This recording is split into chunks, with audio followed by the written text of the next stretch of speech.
But it was Ross and Denham who were running back with Larsson, and at that point there the referee decided that it was a yellow card for Larsson and a second yellow for Denham, and Denham has walked.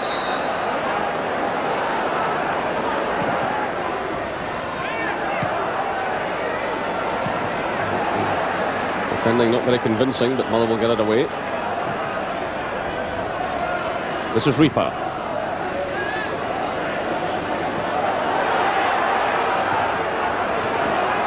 And Willie Faulkner in that deeper role gets it clear.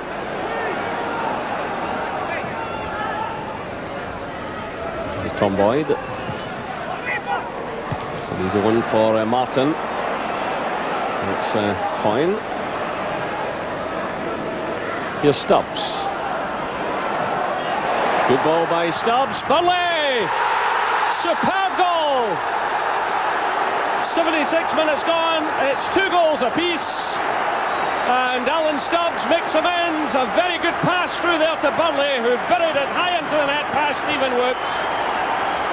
The touch from Stubbs and blasted into the roof of the net. An unstoppable shot by Craig Burnley. So his second goal of the match makes it Motherwell 2, Celtic 2. Stubbs had done very well just before this. In actual fact, he'd held off Tommy Coyne further upfield, moved forward, and then set up the goal for Burnley. Put through now by Boyd. This is Larsson. Jackie McNamara's made a good run. Here he is. He's blocked there by Brian Martin. Ross is there also. McNamara does well to win it back. Good play by Jackie McNamara. And a good save by Stephen Woods. Splendid play by Celtic. And Jackie McNamara dug in really well here. Showed a bit of skill also. And brought out a good save from the goalkeeper. That breaks now for Owen Coyle.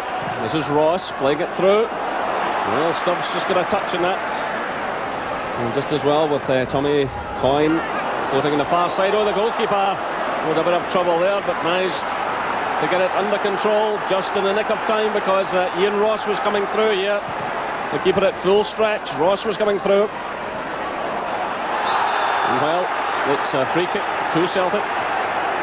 Burnley was impeded there by McCulloch.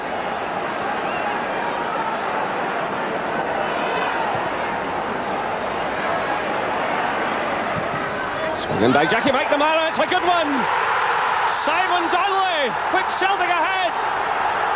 Another terrific goal.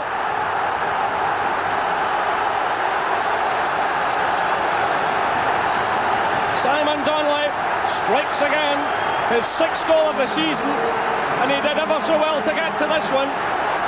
Jackie McNamara swung in the cross. Just look at Donnelly here, the angle he was at. Great finish. Motherwell 2, Celtic 3.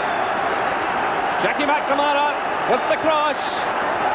And that was acrobatic stuff from Simon Donnelly. They scored some excellent goals this season.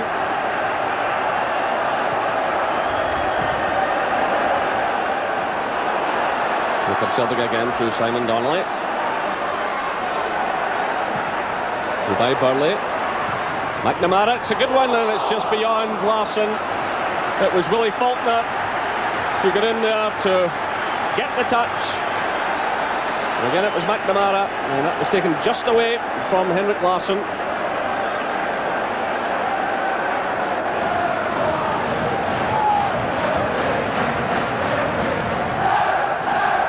Touch from Vikos, back to Blinker. Now it's Larsson. Oh, good change of pace by him, and cross away to the far side to Blinker. Some trickery from Blinker. That's great play. Well, the chance was there for Alan Stubbs.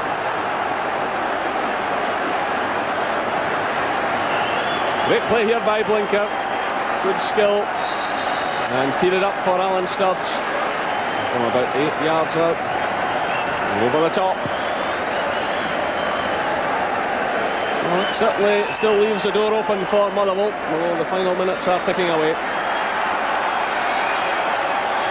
So Motherwell making another change. In comes Fanis Shibuti, the Namibian.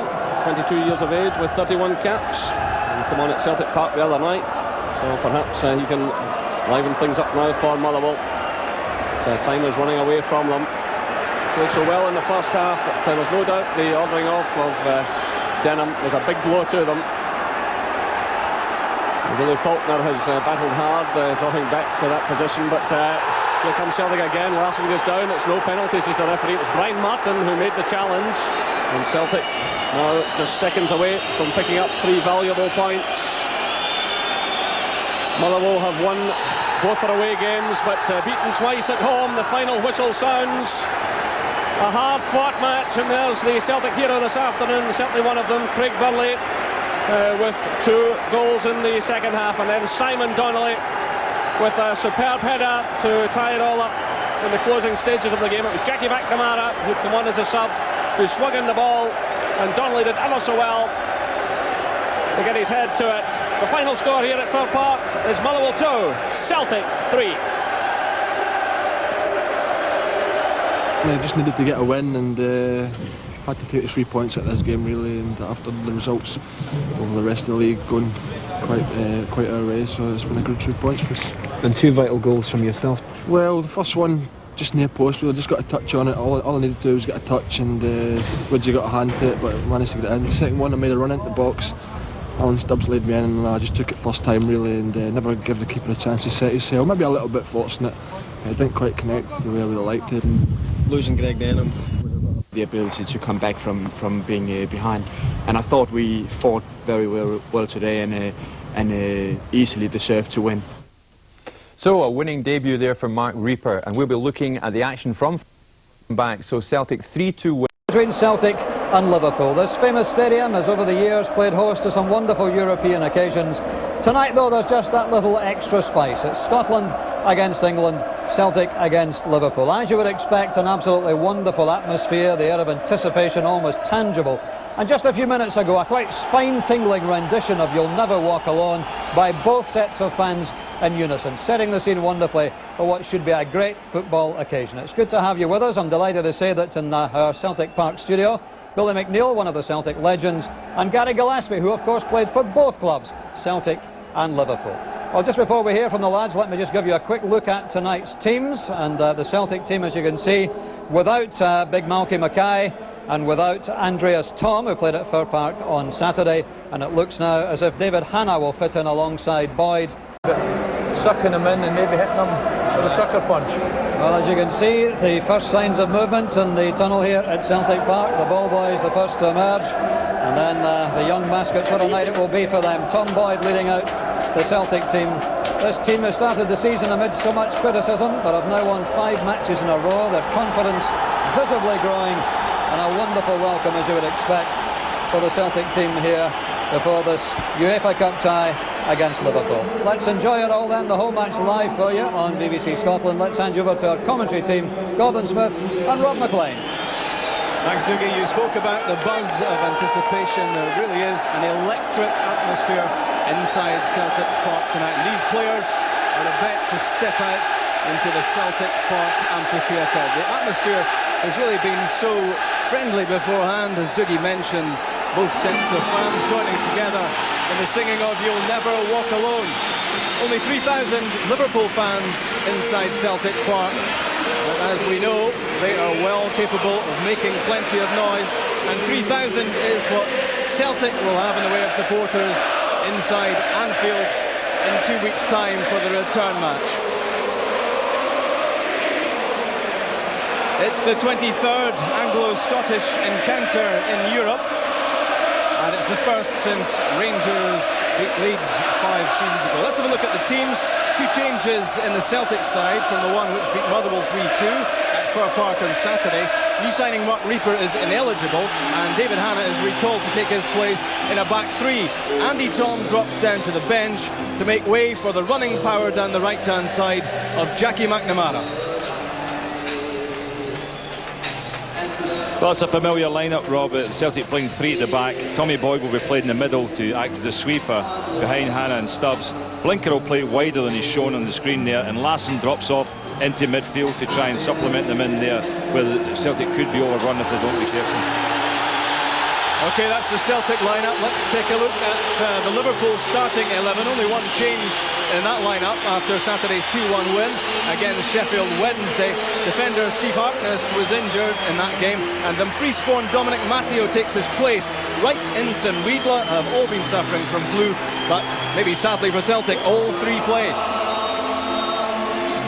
Yeah, it's a strong line-up from Liverpool's point of view. Ince in the midfield alongside Thomas, but Manaman will have a free role. He's the real danger to Celtic, picking the ball up deep and running at them.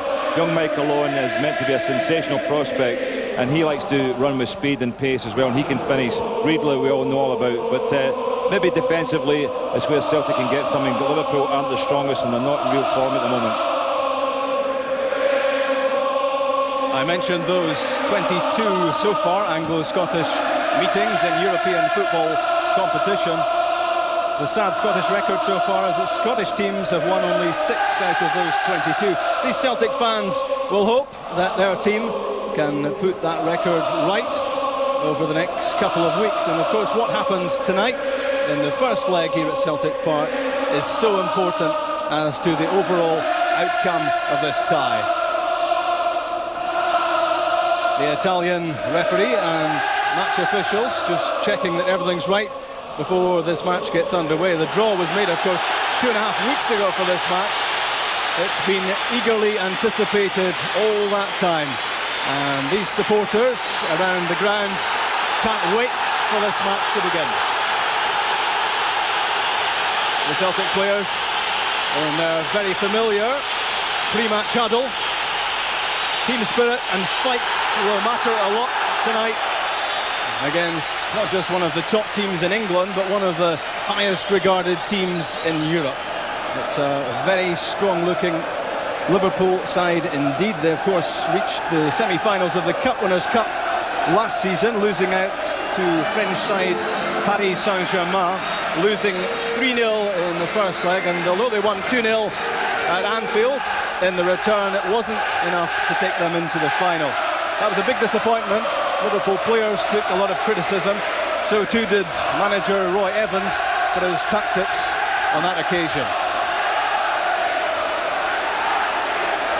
The referee is Cesare Graziano from Italy, the man in charge, as this huge match gets underway. Celtic against Liverpool. So important that Celtic settle quickly into their shape. And of course, tonight it's a new shape for them. Playing with a back three. They have been playing with a back four. First touch for Henrik Larsson. Reggie Blinker. That was aimed at Morten Vikhorst. There's Collins. Bjorn Kavarma to Mark Wright and to Dominic Matteo. That's the back three for Liverpool. McManaman, he'll have a free role tonight. He could cause Celtic problems all over the park. Kavarma, the Norwegian.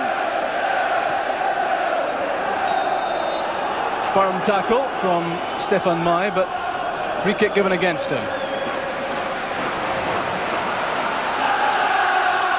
Bjorn Kavarma just leaves it, and Mark Wright, there's a slight doubt as to whether Mark Wright would start this match as we look at the Celtic goalkeeper Jonathan Gould, who has a 3 wins out of 4 record against Liverpool. Of course, he used to play with Coventry City. Michael Owen climbing high, but beaten by David Hanna. Back in from Kavarma, and Alan Stubbs clears comfortably.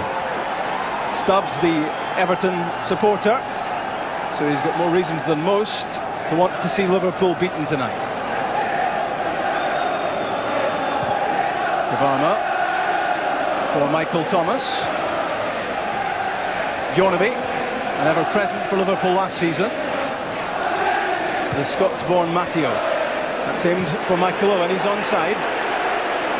Alan Stubbs trying to keep tight with him. He has electrifying pace. Good tackle by Boyd. Simon Donnelly battling for possession against Michael Thomas. Larsson dispossessed by that toe poke from Steve McManaman.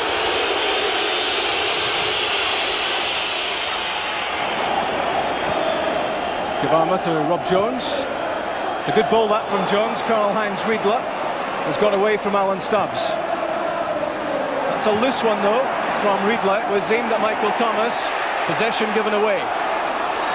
Reggie Blinker grappling for the ball against Rob Jones. The free kick goes Liverpool's way. There were some doubts about Reggie Blinker as to how much he liked to mix it, but he's proving that he can battle as well as show off his silky skills. That's Cesario Graziano, and this is Mark Wright. McManaman, first time for Thomas. Bjornaby, nice first time touches from Liverpool, but that touch from Tom Boyd was enough to throw Steve McManaman off the scent. Yeah, you can see, Rob, that Liverpool have settled to the task very, very well. It holds no fears to them to come here and play in front of a big crowd, European style of football, because they're very much used to going away and keeping it tight and hitting on the break. And really interested to note that Boyd's clearance goes to Steve McManaman. It's a good effort too, and not much too high.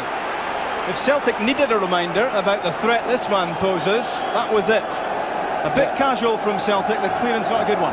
Yeah, he's not a great goal-scoring threat, McManaman. He doesn't score as many goals as he should, really, but he will be a threat in terms of running, and that was a good strike there, just over the bar, dipping just when it went over the crossbar, so an early warning for Celtic. Very close indeed from McManaman. The chest of Karl-Heinz Riedler, but it breaks only for Morten Weghorst. Jackie McNamara back in the side. A lot of Celtic fans happy about that. He really hasn't seemed to fit into Wim Janssen's plans so far. This man does. Stefan Mai, signed for $500,000 from Rennes. Alan Stubbs left to chase. He certainly went in wholeheartedly against Michael Owen. Free kick given against him. Maybe a touch late.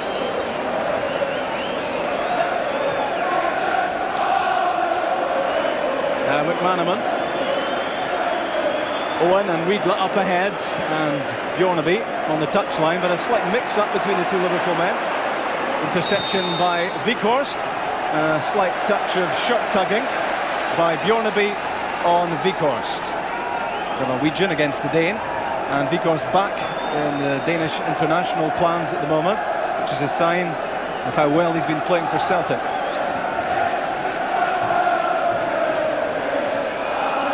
Stefan Mai. That's aimed for Larsson, cut out by Kavarma. It's Burley against Thomas, and now Reggie Blinker. First time from Alan Stubbs, but not the sort of distribution out from the back Celtic looking for. No, not at all. They haven't really got it going yet as far as hitting the front men and supporting it.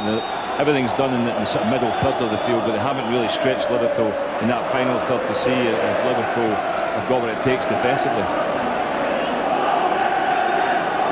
Here comes Matteo, taking Steve Harkness's place in the Liverpool back three tonight. Nice turn, nice pace from Riedler. This could be dangerous for Celtic. Michael Owen certainly has pace, and Michael Owen has scored! 6 minutes gone, and Liverpool have the lead. A lightning break, the Celtic defence caught out, and Michael Owen made them pay. The 17-year-old gives Liverpool the lead. Yeah, caught completely out. Look at the little run he makes there. He's played onside over on the far side by Mahi, I think it is. Burst through there by Owen, and he's finishes. Really, I think the Celtic defence trying to play him offside, and Mahi has been caught out completely, but what a good finish from the youngster. He's got a phenomenal reputation already, this young player, and he's shown it within 6 minutes of this game. That is a vital goal for Liverpool. Disastrous really for Celtic. That's what they always say, the vital away goal. If Celtic had any doubts about the size of the challenge they faced tonight, it's been underlined there by that goal from Michael Owen and how easily the Celtic defence was carved open. But they'll want to hit back and hit back quickly. Stefan Mai aimed for Larsson, came off Rob Jones, as we look again at a fine piece of finishing. Yeah, they stepped out to try and catch him off, but look at the pace he's got. Speaking to an English manager before the game here, Premiership manager, and he said that Owen is a phenomenal prospect.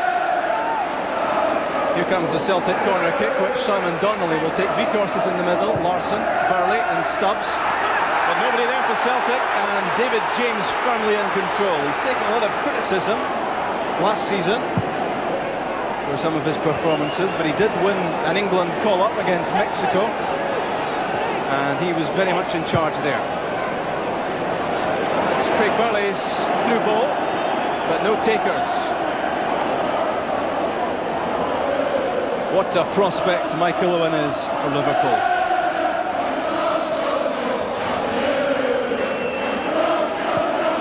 Matteo slipped as he aimed the pass at Bjornaby. Here's David Hanna. It's very tight stuff, and the interception from Riedler. He already looking a very menacing figure indeed. 32 today, Karl-Heinz Riedler, and he already played a part in the game's opening goal. He knows all about scoring European goals in Scotland. Of course, he scored against Motherwell a few seasons back at Fir Park. Stefan Mai. Blinker is on the touchline. Weghorst available inside.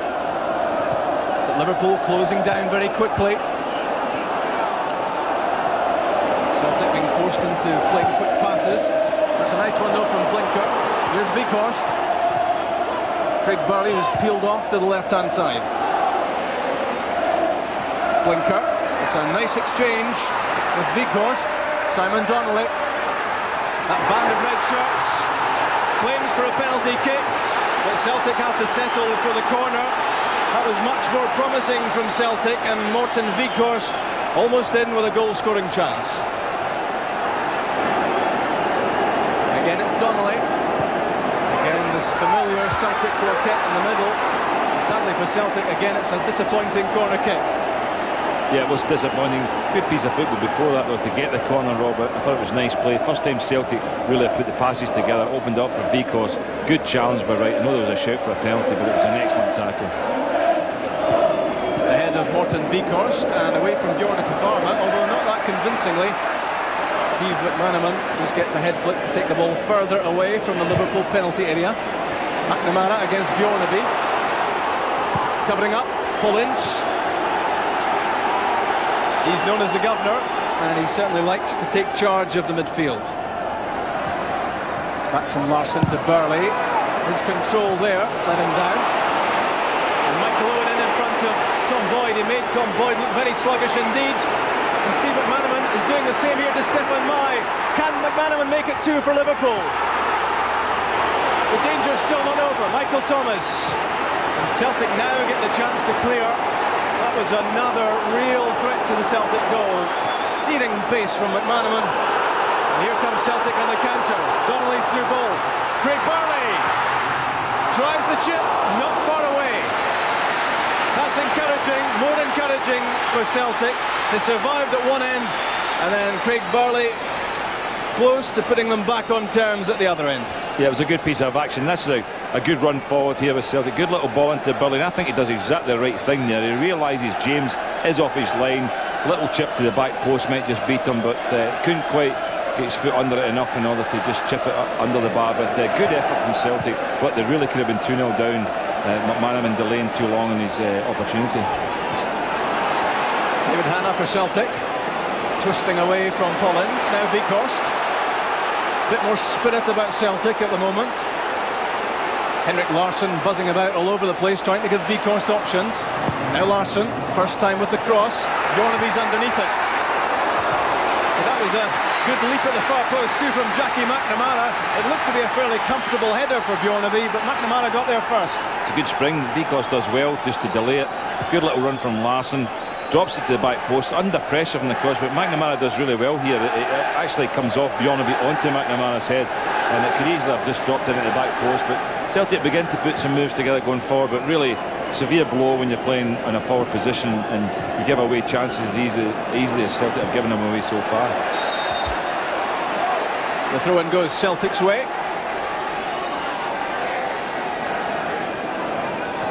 "12 minutes gone. Liverpool 1 up.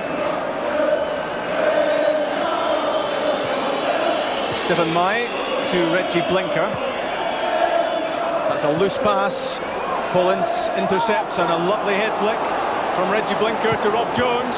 Going for the early ball, it was aimed at Michael Owen. And Riedler wins Liverpool a corner kick. Every time Liverpool going forward at the moment, they look menacing. Rob Jones. as if he was about to take it, but he'll leave the kick as Bjorn Kavarma makes his way into the area. Here's Michael Thomas onto the right foot. Good effort from Thomas. He scored with his left foot against Sheffield Wednesday on Saturday. That an effort with the right of those red boots. Dominic Matteo doing the covering, under pressure from Henrik Larsson. Stayed cool, lost his footing though. He's had a couple of problems keeping his feet. And as Liverpool break again with Rob Jones. Stefan Mai trying to make the tackle. Here's Ince. Well, Ince too encouraged by having got on the score sheet a wry smile from him, because that shot was no great threat to Jonathan Gould's goal. It wasn't a good strike, Rob, but it was a good build-up. Nice little play, starting with Matteo on one end of the field, playing a series of 1-2s, finding their way out through Rob Jones, and then switching the play into Ince. Liverpool looked very, very sharp going forward. A free kick given against the challenge of Henrik Larsson on Bjorn Kavarma. A Swede against the Norwegian this time.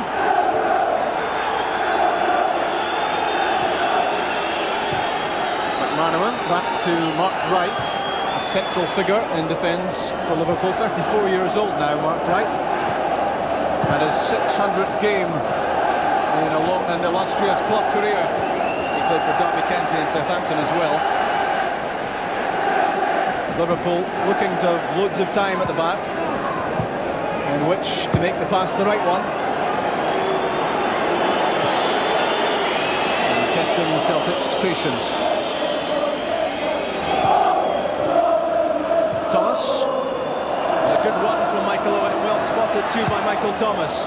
Early ball in, too much on it for Riedle, and McNamara just gets the faintest of touches and concedes the throw.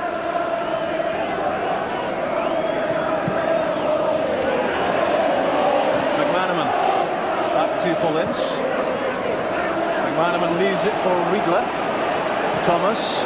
Riedle makes the run. He's in behind. This is dangerous again. Jonathan Gould was in mid-air for that Riedle effort. Off target. Celtic breathe again. Celtic are getting dragged all over the place here. You can see all the players getting caught on one side. Riedle makes a simple run into position and gets the ball. The reason that's happening is because Celtic have decided to pick up man for man. Mahe has been picking up Riedle. Hannah's trying to pick up McManaman because they're frightened of runners coming unmarked, and it's causing all sorts of problems in the defence. And there's too many big gaps appearing once the run's made, simply being put through. We already seen one being put through a couple of minutes ago. On that occasion, it was Riedle being slipped in with one simple pass. Slot play again from Celtic. Vikhorst's pass was not what Stefan Mai wanted.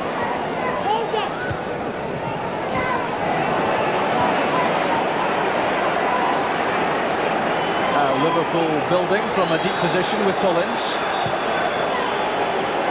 Collins had European Cup Winners' Cup success in '91 with Manchester United. And of course he played in the UEFA Cup final last season with Inter Milan. Kavarma with Rob Jones in the wide position. Karl-Heinz Riedle looking for the short ball. But Liverpool again opting just to play the ball across the back, keep possession, frustrate Celtic. First time from Riedle for Thomas. Good control. Stubbs pressurises and wins the throw too.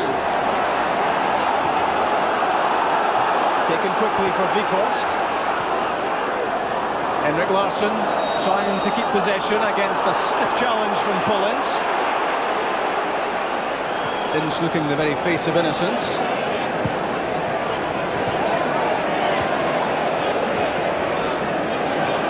David Hannah.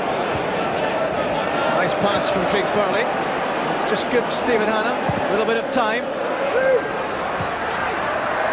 Henrik Larsson, that's a miscue, but Reggie Blinker goes back to collect. Stefan Mai is supporting him on the outside. Here's Donnelly. Good tackle by Ince. Celtic reckon that should have been a free kick, but it's not given. It's a mild flutter in the Liverpool defence there. Finally away from Kavarma, but stripped to Morten Vikhorst. David Hannah screaming for it in a square position, but here's Larsson. Can't find a way past Bjorn Kavarma. Now Vikhorst.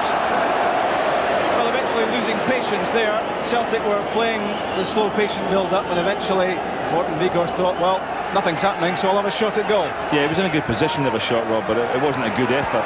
But Liverpool haven't been pulled about at the back the way Celtic are, and that's what's given them problems. The movements, you know, very, very varied at the moment, and Celtic aren't able to cope with it. Matteo with Bjornaby down the touchline, and here's McManaman. Liverpool will be very contented with the way this match has started. They have the early goal, and they're also very much in control of the game. They're now happy just to slow things down.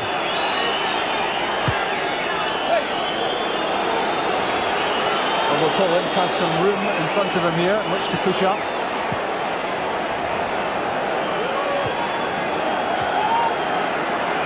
It's looking all very easy for Liverpool to keep possession of the ball at the moment. Kvarma signed from Rosenborg, and with them he had experience of the Champions League. Michael Thomas making himself available. Kvarma's overrun that, although he put in a fairly determined challenge to win it back. Mai to Hanna. That looked like obstruction from Riedler. David Hanna needn't have fretted. The free kick was coming his way anyway.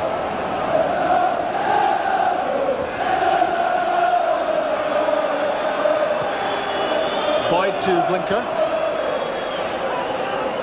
Reggie Blinker's got plenty of European club experience too from his former life with Feyenoord. Played in a Cup Winners' Cup semi-final.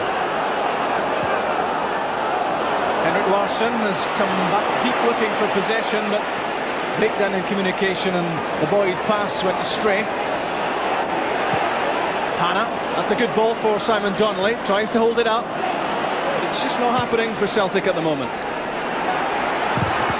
Matteo was tackled by Jackie McNamara.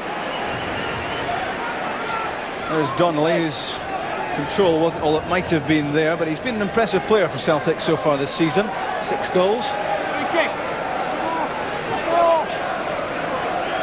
Free kick is the decision of Mr. Graziano. And Dominic Matteo taking some instructions from the bench and from the assistant referee on this side, Donato Nicoletti, telling him to get on with the game.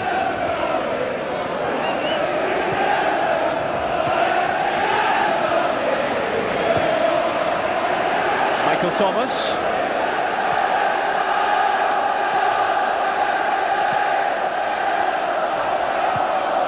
Kvarma for Riedler. Good control in a tight situation from Riedler. And he was fouled there by Craig Burley, so wins the free kick as well. Steve McManaman threatening to run at the Celtic defence again. That's a good ball in. It's not cleared yet for Liverpool. Bjornaby. And now Alan Stubbs has some time to deal with the thing.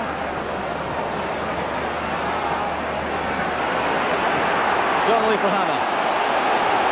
Blinker. Burley and Donnelly through the middle. Henrik Larsson on the far side. Reggie Blinker battling to win the ball back. Free kick given against him. In fact, throw-in seems to be the decision of Cesare Graziano.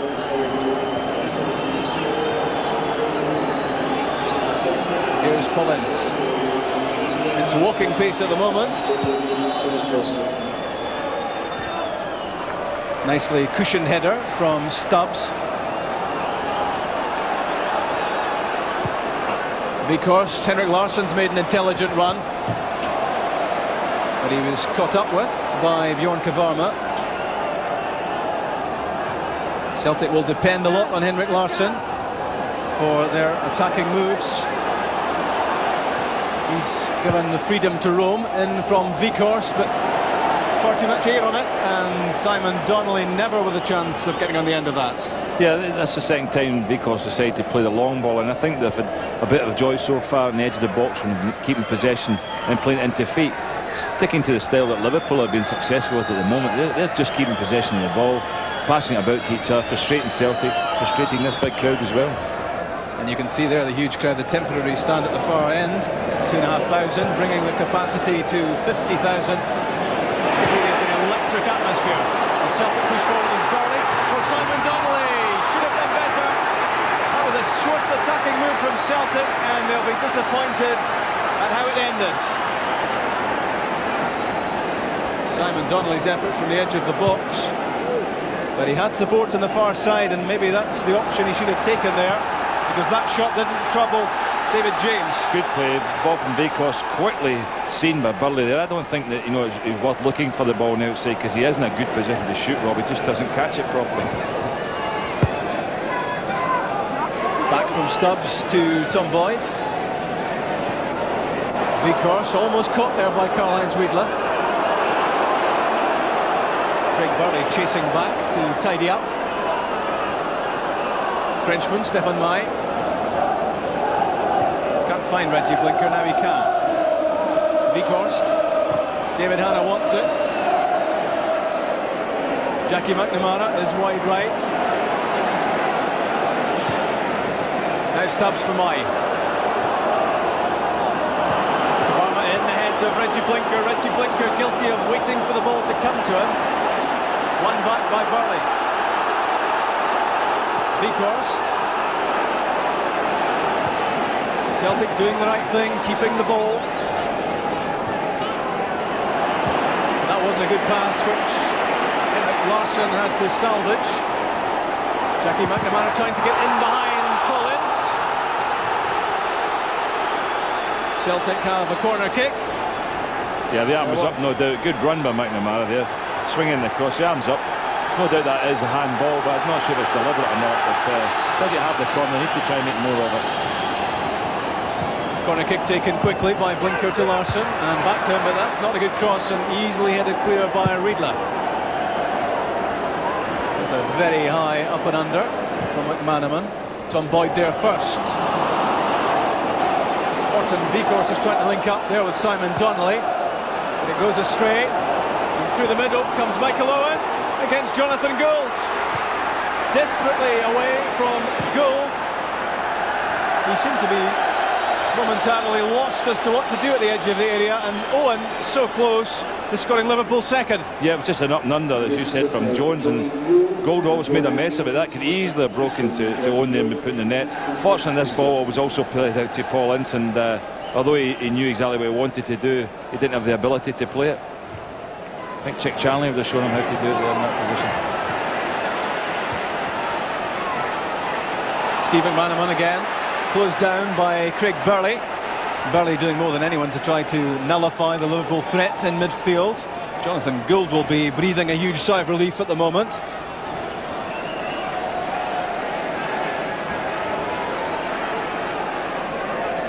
This is a man, Steve McManaman, that Celtic will want to tie down. He's wandering all over the park for Liverpool.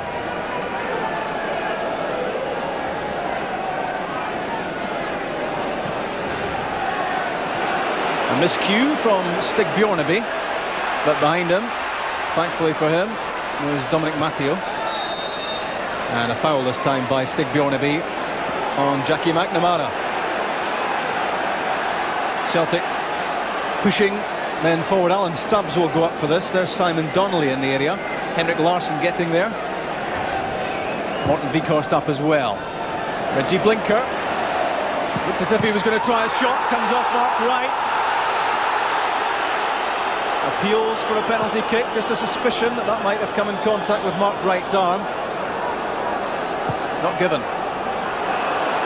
That's a poor ball forward, and it's easily cut out by Bjornaby. Weghorst against Thomas. Reggie Blinker getting involved as well.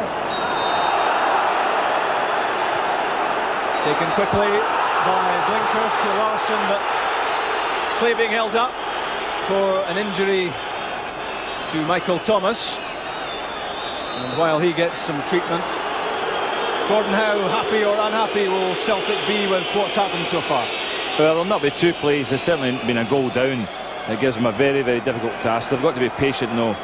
They are getting pulled about a bit. They've stemmed it a little bit in the last 5 or 6 minutes, that flow of play.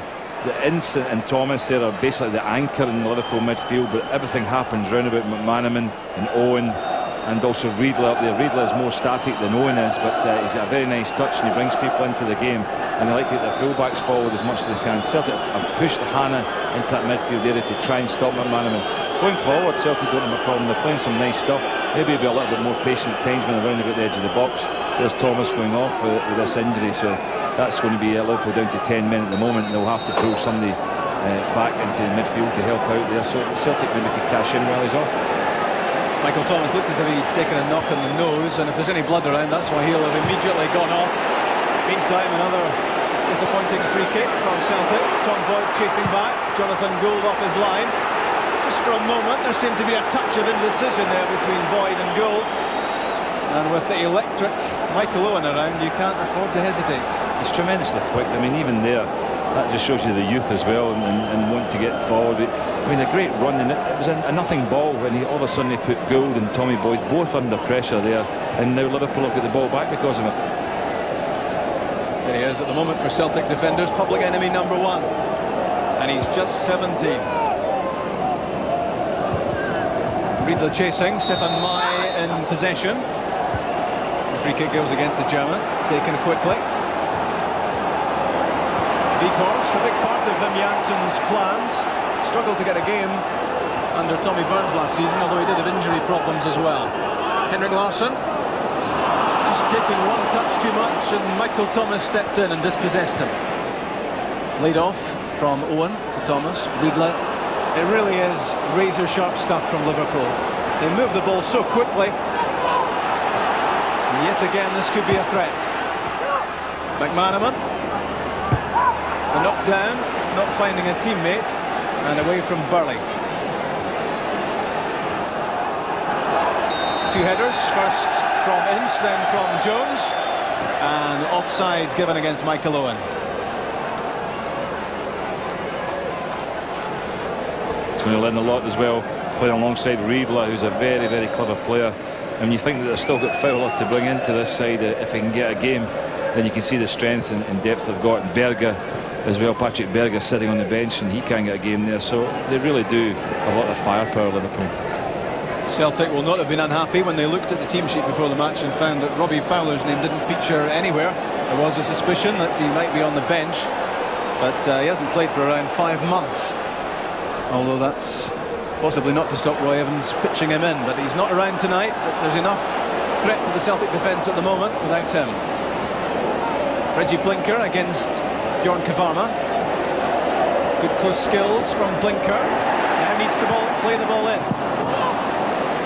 Well, he worked the opening well for the cross, but the final ball in a big disappointment. Yeah, let him down a bit, but it was a good feat in order to get himself into the position to cross it in.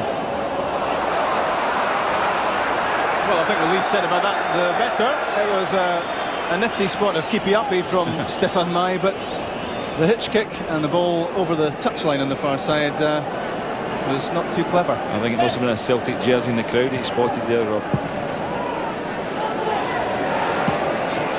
David Hannah controls it on his chest for Alan Stubbs, but Celtic again going backwards. Simon Donnelly up through the middle alongside Henrik Larsson. The ammunition not getting there at the moment.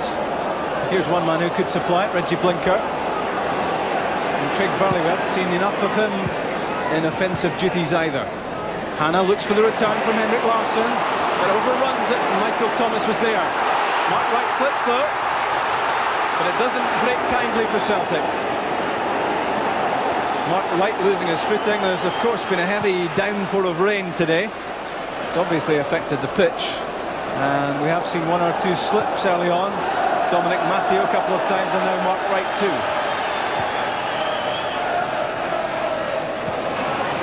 Stubbs takes a return pass from Burley,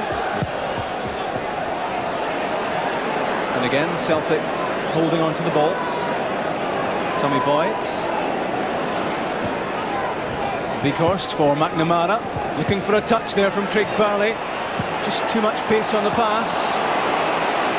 First Ince was in the way, and then that second interception from Mark Wright.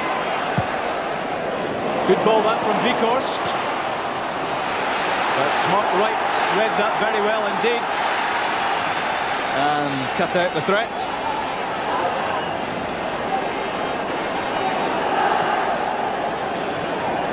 Henrik Larsson. McNamara spotted David Hanna. Now McNamara.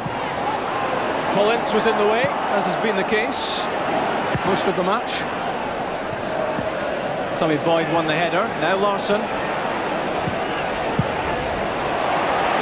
Nice exchange of passes between Weghorst and Burley. But it ended up the ball going back the way. David Hanna, Donnelly and Larsson up ahead. It's aimed for Simon Donnelly.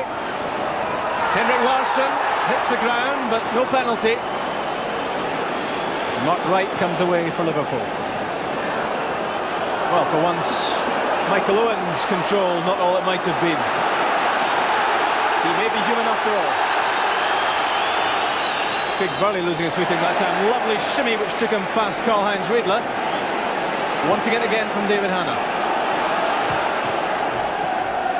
Donnelly chests it down for Weghorst, but not quite sure what the intention was with that pass from Morten Weghorst, but it went straight to Rob Jones.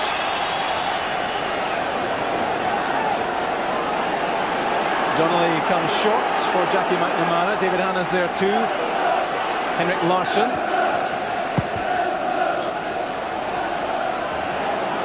Hanna was jumping against Michael Thomas. Simon Donnelly. The effort from Craig Burley, which almost ran for Reggie Blinker. He can keep this in.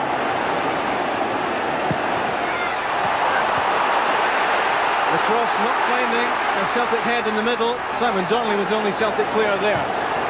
Now Larsson. This is better from Celtic. They're applying some pressure. But the final ball in has to be a good one. This time from David Hanna. And that's straight into the arms of David James. Yeah, it was good sustained play from Celtic. Really, David Hanna would have been better advised just to keep possession and keep the pressure on Liverpool. Liverpool do sit in well, you've got to say that. They get 5 across the back. I think Donnelly's been very prominent in this little spell. He's getting the ball to feet, he's laying it off well with his chest, with his head. On that occasion, just got into the feet of Burley. Burley sclaffed his shot a little bit, but it's been good play from Celtic up to that point. They seem to have stemmed the flow a little bit from Liverpool's point of view. This is a real test, of course, of how far Celtic have come under Wim Jansen. They don't come much tougher than facing up to a star-studded side like Liverpool. McNamara against Bjornaby. Donnelly and Blinker in the middle. But Mark Wright's positioning superb. The pass wasn't. Henrik Larsson away from Bjornaby. On his left foot. Collins charging down the shot. But these are encouraging moments for Celtic. They're keeping the pressure on, and momentarily they're keeping the ball. Blinker away from Rob Jones. Nice ball for Weghorst. But the run was well tracked there by Bjorn Kavarma. Celtic have a corner, and these Celtic fans are a lot happier now as Celtic begin to impose themselves more on the match. Simon Donnelly prepares to take the kick. Blinker in the middle. Burley, Stubbs, Larsson and Weghorst. All the way across though for McNamara. Still plenty there for Celtic. Morten Weghorst climbed high for the header, and again the ball crossed the goal line. But it was a good leap for the ball at the far post from Weghorst. Just couldn't direct it when he wanted to direct it. Yeah, the fans sound a bit happier now. The cross was probably a little bit high for him. I thought maybe David James would have come for it. See it there, it's thrown very high in the air, but it is at the back post. Morten Weghorst just goes out of play there as he heads it. Did well to get it back in, but Liverpool not under any severe pressure there. If Celtic could just control the final ball a bit better, get the crosses in, driven across goal, miss out the first man, they seem to be hitting the first man an awful lot, then you know, it's interesting to see how Liverpool would deal with it. Mark Wright almost a bit casual with Simon Donnelly in behind him. Touch fortunate there. Mark Wright didn't seem to realise that Donnelly was in behind him. Jackie McNamara trying to find David Hanna on the touchline. McNamara's runs down the right are certainly unsettling Liverpool, and that was very much Wim Janssen's plan. Henrik Larsson trying to get away from Michael Thomas, but Cesare Graziano giving the throw now Liverpool's way.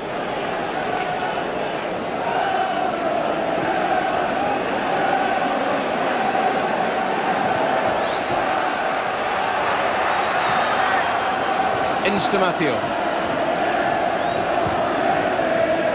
McManaman's head flick. There's nobody in behind him. Karl-Heinz Riedle was alongside.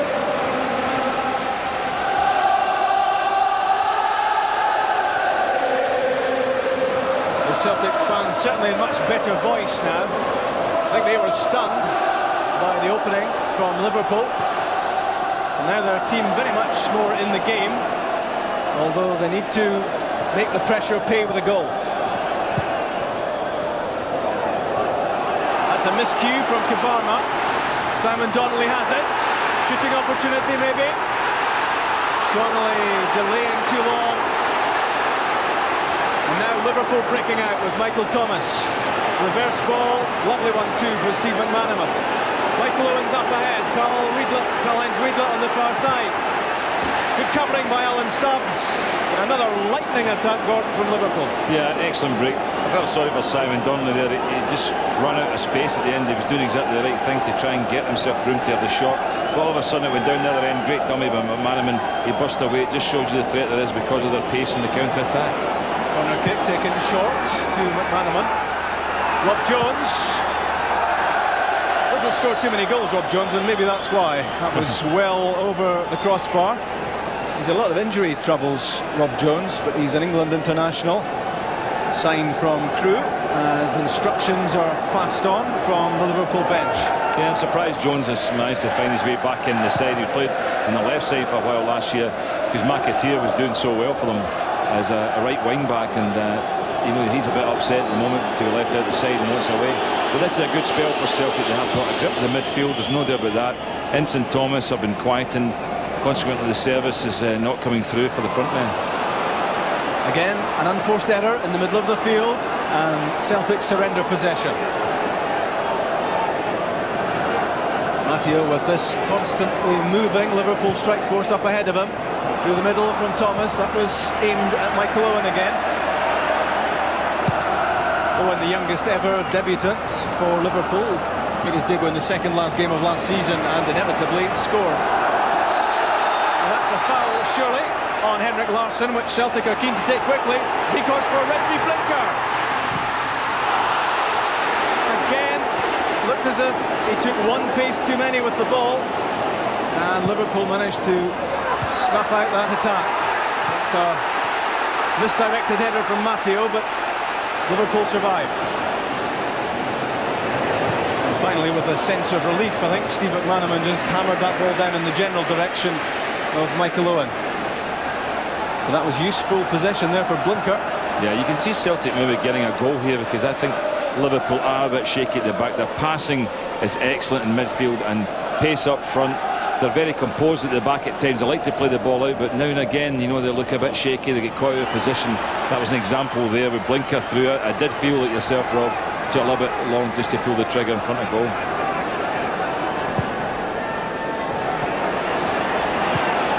Control from Owen and the layoff from McManaman. First time from Riedle for Collins. Rob Jones has got a lot of room for Liverpool. Riedle in the middle, but that's a disappointing ball from Jones. Riedle made the near post run and far too much on the cross.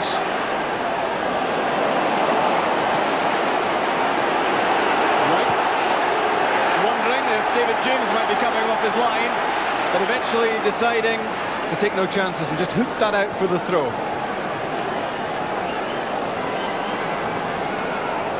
So experienced, Mark Wright.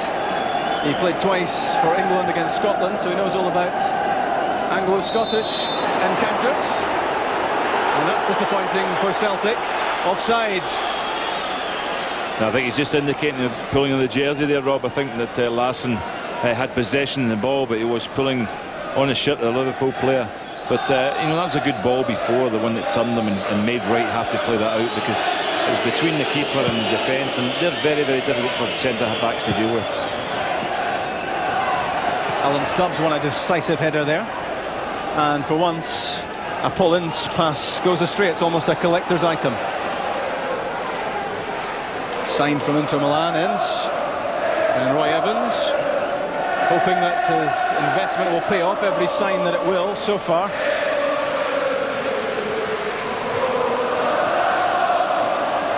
Stefan Mai making some progress. Reggie Blinker on the outside, and now Weghorst twisting away from McManaman. But yet again a breakdown in communication. Celtic can ill afford to give the ball away as easily as that. First time from Steve McManaman. Good control from Owen, managing to shake off Tom Boyd.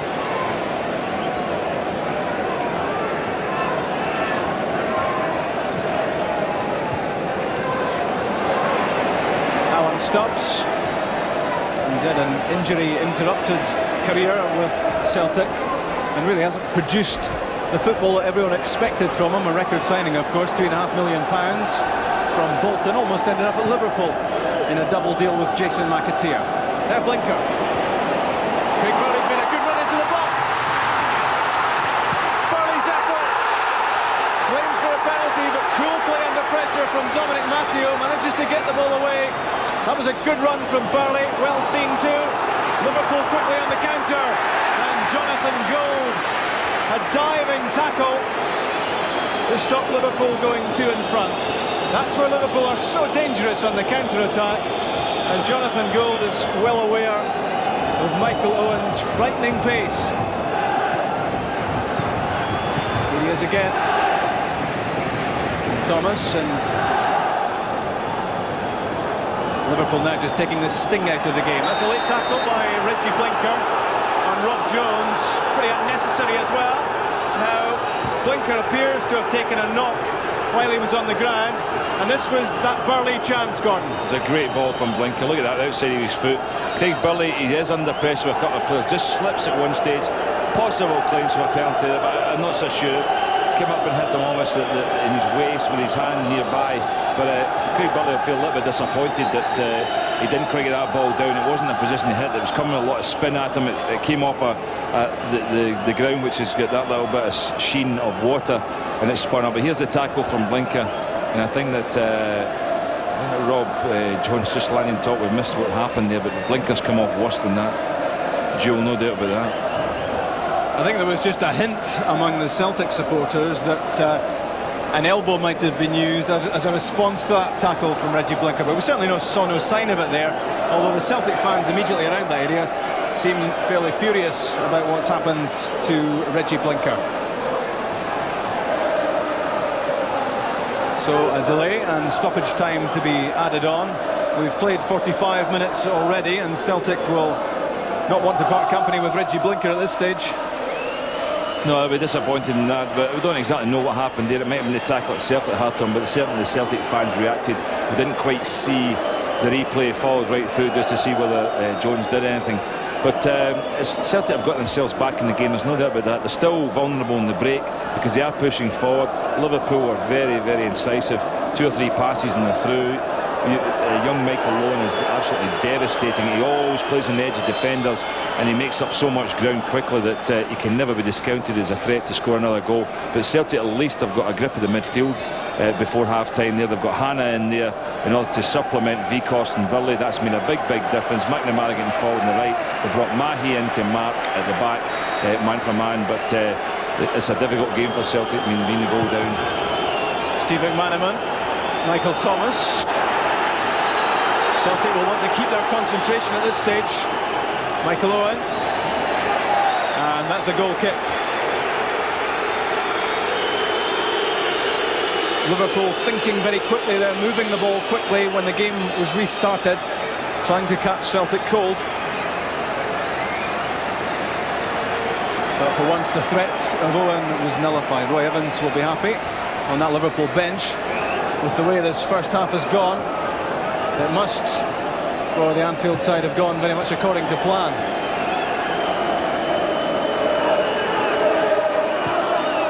And they'll be happy at this stage just to keep the ball, frustrate Celtic a little bit more, and wait for the half-time whistle to blow.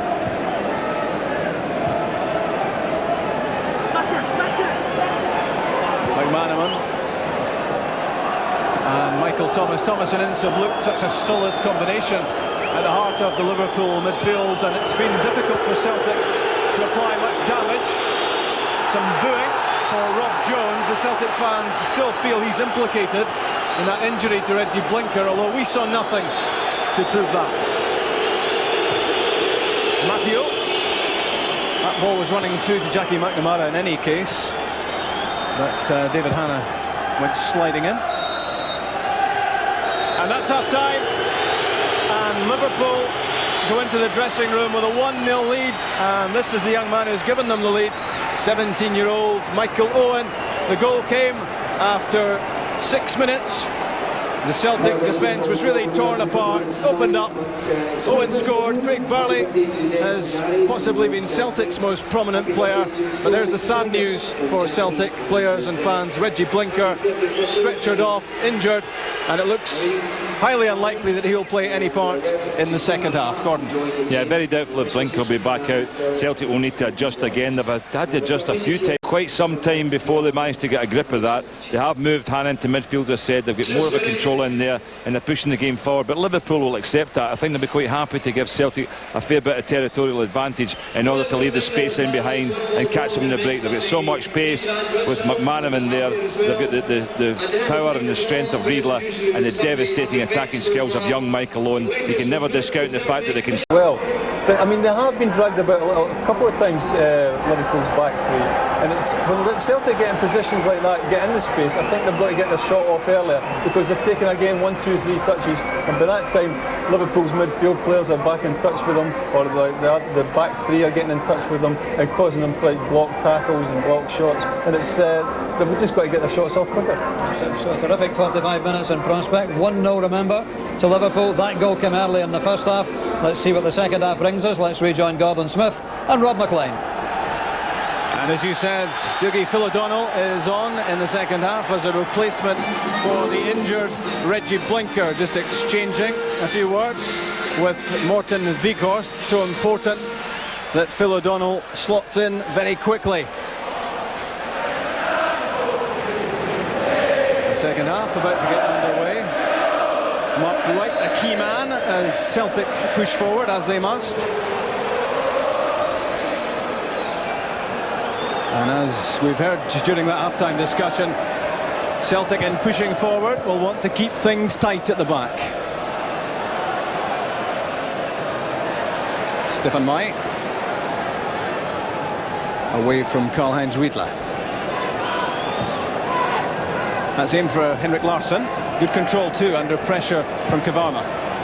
Vikhorst finds O'Donnell, but Henrik Larsson's pass goes astray. Rob Jones was in the way. And a foul by Vikhorst on Michael Thomas, the two number 16s.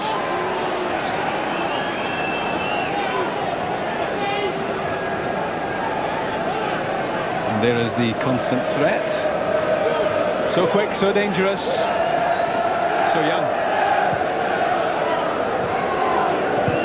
Kavarma, that was loosely intended for Michael Thomas, and Phil O'Donnell doing the covering. O'Donnell's job will be to get from one penalty box to the other. Owen leaves it for Jones. Riedler against Stubbs, good tackle by Alan Stubbs, well timed. I think Riedler was always looking for the corner there. He was almost pulling out of that there as he crossed it in, but he knew Stubbs was coming in, accepted the corner. Mark Wright making his way into the Celtic penalty area. And Stig Bjorneby with the corner kick. Riedler wrestling himself away from Vikhorst. The shot from Kavarma takes a touch, it's another corner. The news of Reggie Blinker is that he has a dislocated shoulder. It's been put back into place, but he has also been taken to hospital as a precaution to see precisely what the damage is. Pullins at the centre of the Celtic penalty area for Alitas Bjorneby. Corner kick, good save from Gold. And Pullins couldn't quite get his head to that one at the far post. Miraculously, the Celtic defence survives. Yeah, it was a good corner. This is swung in brilliant. This is the danger of Riedler. Look at the power in that header. We saw him do that in the European Cup final. Kavanagh just threw it across goal, and Paul Ince ever so close, a little touch there, and that may have put the ball in the net, but that was a danger. But it was a great corner kick that was put in there. Celtic didn't deal all that well with it at all. One of those typical hanging headers from Karl-Heinz Riedle. He's so adept at that, getting up and staying there. Larsson, well tackled by Kavarma.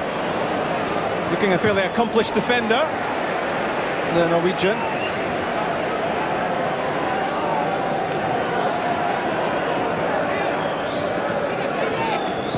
Simon Donnelly. Finally judged pass for Phil O'Donnell. Henrik Larsson struck it well, but off target. He'll be disappointed with that, but it did take a touch on the way through. So Celtic have a corner kick. But that was nicely done by Phil O'Donnell. Good cutback. Good strength, and they really wanted just to have a little bit, almost a slice on that ball there. It would have been more dangerous, but the diving chance from Ince has brought the corner. Taken by Simon Donnelly, but again from a corner kick. No great Celtic threat. That will be a worry to them. Mark Wright's able to clear quite comfortably there. Here's Larsson again. He's looking livelier and livelier. All the way through to Matteo, who cleared it. And now Michael Owen. But that time he was tightly policed by Stefan Mai. He was close on him, not giving him the room he needed in which to get away from the Frenchman.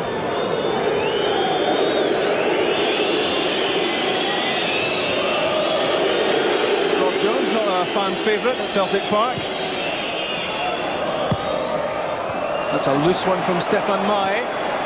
It was taken on by Riedle, and now Rob Jones. Steve McManaman, we haven't seen too much from him so far in the second half. That could be famous last words, of course. Here he comes. Michael Thomas up ahead. Good tackle by Alan Stubbs, and Vikhorst fouled by Thomas. And booked as well. The yellow card shown to the former Arsenal midfielder.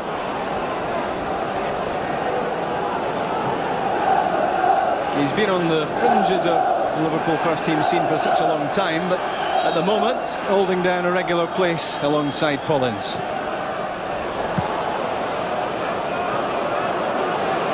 Tom Boyd, who will win his 50th cap, injury permitting, against Latvia next month.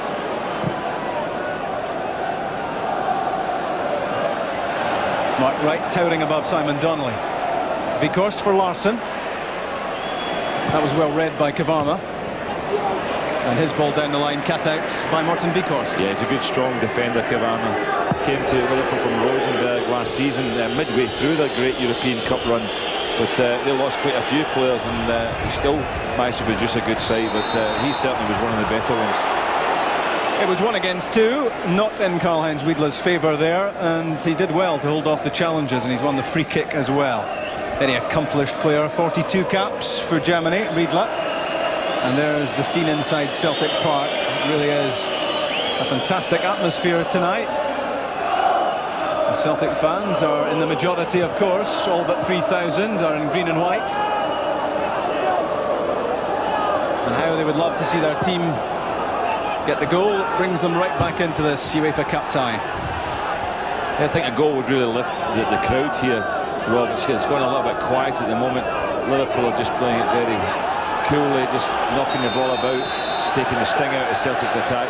But a goal would lift Celtic tremendously, and you would see it in all their legs and the confidence that would run through the team. Here's David Hanna.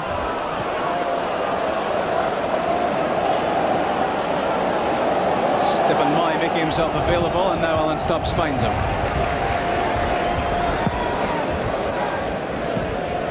Henrik Larsson having a tough time of it against Bjorn Kavarma. McManaman, that was well read by Craig Burley. Good interception. O'Donnell with Larsson up ahead. Simon Donnelly makes a run.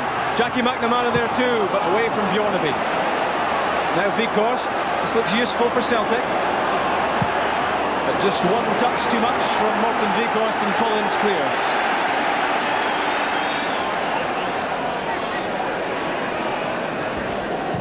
Back from Vikhorst to Mai. Stefan Mai keeping Tosh McKinley out of the first team picture these days. To be on of his clearance. Almost counter-attacking possibilities for Steve McManaman there, but Alan Stubbs did well. McNamara, and an elusive runner. The return pass, and Jackie McNamara scores! That's brilliant finishing from McNamara into the top corner off his left foot.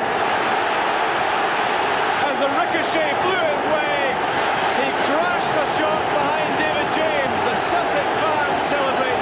They're now right back in the game. Well, right on cue, a good little run in from McNamara. Tried the 1-2 with Burnley there. It's played back to him. Matteo just took it. McNamara, first time strike. Brilliant strike with his left foot as that ball spun up. Couldn't have taken another touch or else he'd been closed down with 3 players. Decided to hit it first time. Right in the top corner, just on cue of what we said, Robert. This game need a goal for Celtic to give it a lift. Give the fans something to cheer about. Give Celtic something to go for. 8 minutes of the second half gone, and Celtic back on level terms.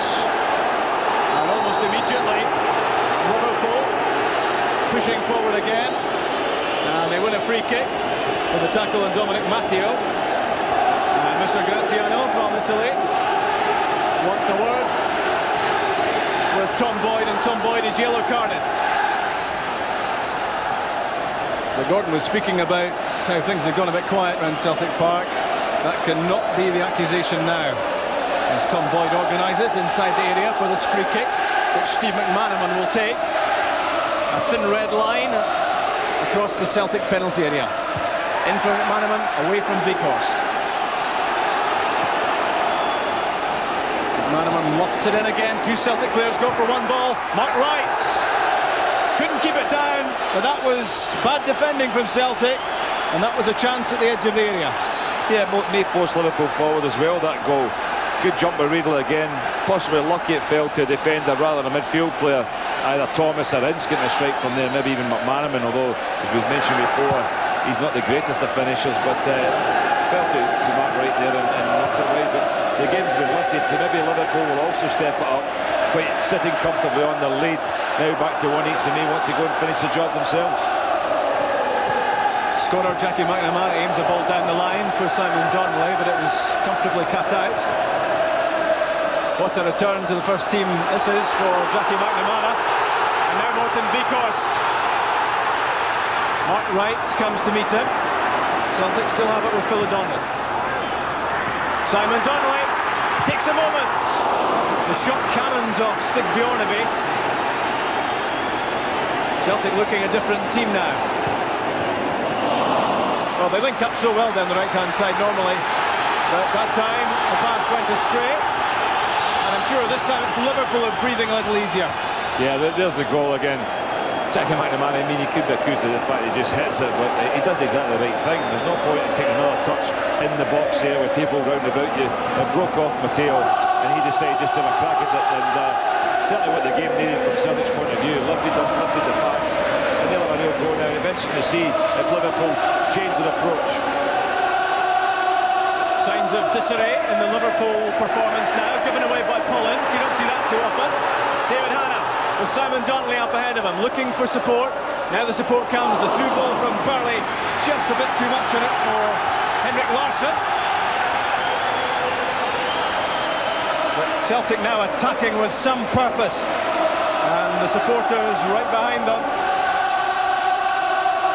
They feel they'll need a lead to take to Anfield in 2 weeks' time, and Celtic looking as if they might just get it. Aerial battle won there by Michael Thomas. Morten Weghorst has taken a knock in that challenge. Yeah, Celtic players not too happy about it. No, some of the Celtic players are complaining there was an elbow used there by Thomas, and I think there possibly was an arm up there, and the elbow did come through on Weghorst. Yeah, there it is. I think there was a good shout that from one or two of the Celtic players not happy with that decision at all. Michael Thomas will have to tread very carefully. Away from Matteo. But Celtic are first to everything at the moment. Here's Hanna. Dispossessed though by McManaman, almost doing too much. O'Donnell, and Weghorst mops up and gives it away to Thomas. And Michael Owen gets a free kick, which he barely deserved, I think. The referee reacting to Owen's appeal. There didn't really seem to be too much wrong with that challenge. No, I think it was just a sharp turn by Owen there, but there wasn't too much of a complaint from Mahe, to be fair, about the challenge and giving away the free kick. Stubbs for Donnelly.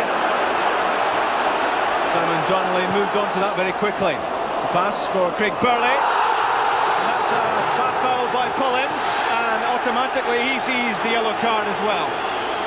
He was beaten by a nice piece of Burley's skill and committed the offence. Well, the referee's Italian, he's maybe seen that once or twice in the last couple of seasons there, but it was a heavy challenge on Burley. But the Celtic have got the upper hand at the moment. Celtic are on top, and that's a sign of it. Thomas and Ince, one or two players putting in heavy challenges. Ince getting a yellow card. Henrik Larsson is over the ball. Craig Burley, Simon Donnelly, Morten Vikhorst, Alan Stubbs all in the box. Larsson's free kick cleared by Kavama. Phil O'Donnell on the wrong foot for him. He has been known to score with that right foot, but it's really the left foot which is much more dangerous in Phil O'Donnell's armoury. Yeah, he's much stronger on his left side, obviously, but it's worth the shot. Good half volley there, and slicing away, could easily go in those sort of strikes. But the fans are singing heartily now. The big difference has been the turning point in this match, I think, was after the first 15-20 minutes of the match, when he chased things about Wim Jansen in the midfield. He put Hannah in there alongside Vikhorst and Burley, and that has certainly strengthened Celtic's hand in that area where Liverpool were getting all the breaks. They were controlling it in there. Ince and Thomas were having a free rein, being able to get McManaman into the game at will, pick their front men out. That's not happening at the moment. Liverpool are under pressure. They've still got the danger of the quick break in their armoury, but at the moment they're not got anything at all in the midfield, no grip of it whatsoever. Morten Vikhorst's pass, looking for Phil O'Donnell, but asking quite a lot of him. It's a loose one though from Rob Jones, maybe symptomatic of what Liverpool are going through at the moment. Jones happy to settle for the throw. Long ball from Kavama. Tom Boyd confidently behind it. Yeah, the big difference you see in the early part of the game is how composed Liverpool are. They're making a lot of nice passes. They all seem to have plenty of time on the ball. They're very sharp and very accurate with their passes. Now the composure has gone, and you can see them making a lot of mistakes. In from Stefan Mai, away from Matteo. McManaman forced into playing that one quickly, more quickly than he wanted. Here's Alan Stubbs. He's grown in confidence as the match has gone on after that shaky start. David Hannah with Jackie McNamara in the wide position. Morten Vikhorst is infield, and Tom Boyd supporting too.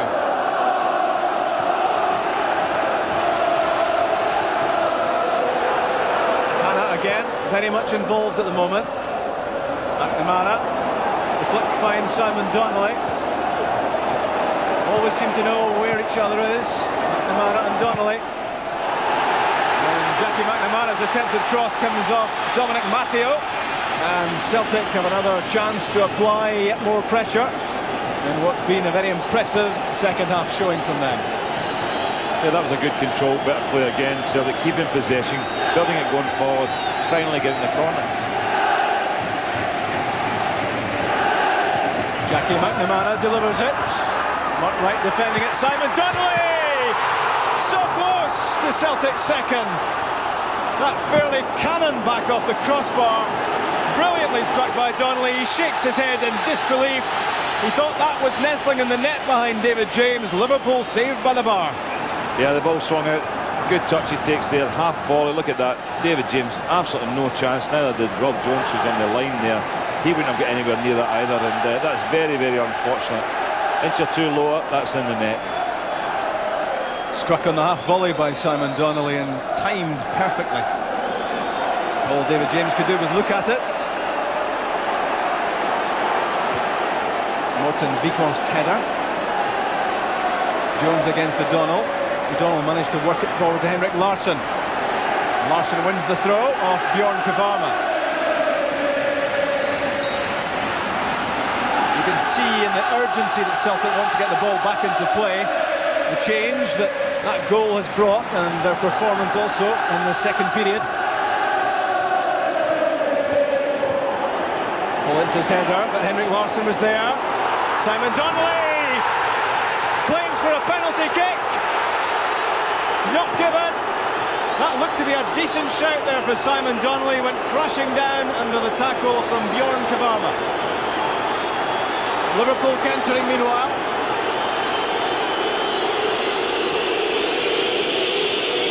Michael Thomas. The Celtic fans still very unhappy about that decision. Matteo looks for Owen. Tackled by Stefan Mai. That looked like a foul throw. And Simon Donnelly thought he had a penalty there. Well, I've seen them given for less. Well, to be fair, he knew exactly what he was doing. He wasn't going anywhere, but he knew the tackle was coming in. Watch this, he knows the defender's going to get there. He wants to get there first. No doubt about that, it's a penalty because the leg comes in.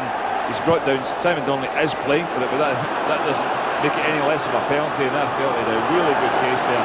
The referee has blown it basically. Bjorn Kavarma looks to be a very lucky man indeed. Simon Donnelly protested so loudly for that penalty, and having seen the replay, you can well understand why. Good play by McNamara. Celtic will be feeling cheated at the moment, but they'll also be feeling that they have very much the upper hand. Although Morten Vikhorst relinquishes possession. And now here is Kavarma. And Collins.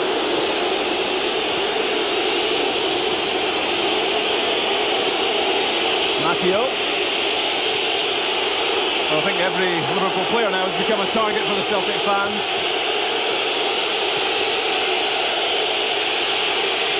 But the play of Collins and company is frustrating Celtic for the moment. And here's the seething pace of Michael Owen again, away from Stefan Mai. Well, that was a timely intervention there from Tom Boyd. He just got his toe to it, and that took the ball out of the stride of Owen, and the danger was over for Celtic. It was a good little touch. I think it was Tom Boyd that might have been just got the little touch away from there. Owen's pace again inside Stefan Mai. Mai was caught ball watching a little bit. Owen got in behind him. Good work to force him inside, and then just got a little flicker away to stop him busting through. Rob Jones, a deafening noise around Celtic Park. But Celtic have to keep it going. The penalty wasn't given. The match is still there to be won. Liverpool well aware of that too. Well, that's good defending by Morten Vikhorst against Steve McManaman. He dispossessed the Liverpool man very cleverly indeed. Simon Donnelly asking a bit much of Jackie McNamara. Bjornaby heavily into the tackle with David Hanna, and Liverpool win it back. Ince. Riedler. It's about 1 against 4 at the moment. Riedler gets the free kick. The Celtic defenders indicating that the German had taken a dive. Well, that was a dive. I think the referee was totally fooled there for that one, and if he gives a foul for that, how can he ignore the penalty claim that Simon Donnelly had? I think Riedler knew exactly what he was doing there. He was going nowhere, lost possession. But as I say, it's still a good spell. Liverpool are desperately trying to get back in the game. They're trying to look composed. They're trying to convince each other that they've got a lot of composure and that this game is going their way, but it's not really. Here's McManaman. Jackie McNamara had to be decisive under a high-hanging ball there. And here's the penalty from another angle. Yeah, I don't think there's any doubt about it. I mean, Simon Donnelly's not going anywhere, but that doesn't make it any less a penalty. It definitely brings him down as he goes to go through. At the other end, Bjornaby's corner kick. Alan Stubbs tucking it behind. He was in a dangerous area at the far post. In fact, an offside ruling has been given, which gives possession back to Jonathan Gould. Well, he's not Mr. Popular around Celtic Park, Cesare Graziano, although that Liverpool bench will be relieved at that decision. Just as Celtic looked as if they might have a chance of getting number 2. Vikhorst's header. Phil O'Donnell in for the ball, but he didn't want it as badly there as Steve McManaman. Good tackle by Alan Stubbs. Henrik Larsson, ball watching as Rob Jones took it away from him. Liverpool again just taking the pace out of the game.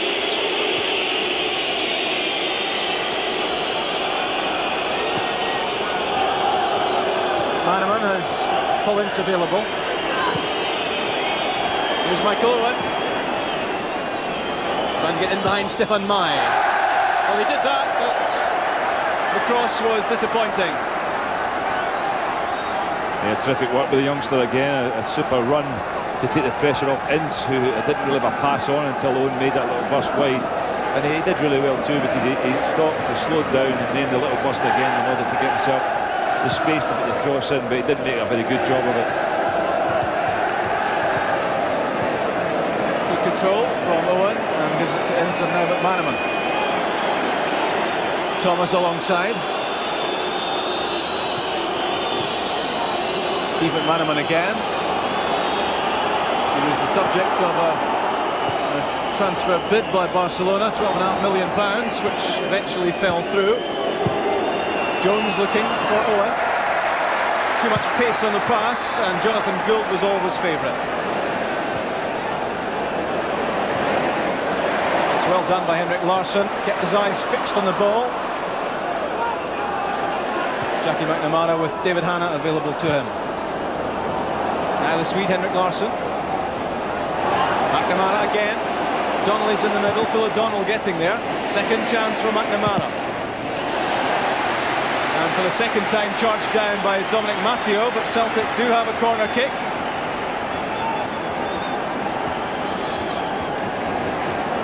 Larsson, an important presence in everything Celtic do going forward. And there's Morten Vikhorst, all 6'3" of him. Alan Stubbs is up as well. David James watching cautiously from his goal line. McNamara's corner kick. Mark Wright got the important header. Phil O'Donnell. Craig Burley really got behind the shot, but just a couple of yards off target. He certainly had David James scrambling about his line. Yeah, it's well spotted with Phil O'Donnell there. The square pass is excellent. That could easily have deflected and just took that little bit of touch that would have made it put it on target, but Craig Burley there always looking to have a shot. He's got a good powerful strike from that sort of distance, and you know, that's something that Celtic can maybe capitalise on if they can get the ball into him. Craig Burley with 4 goals already for Celtic this season. He didn't exactly come with a high scoring pedigree from Chelsea, but he's shown a great willingness to get forward. Steve McManaman. Johan Kavarma and Rob Jones. Karl-Heinz Riedler came short. Michael Thomas made the run. It's given away by Vikhorst to Riedler. That came off Tom Boyd. And offside against Michael Owen.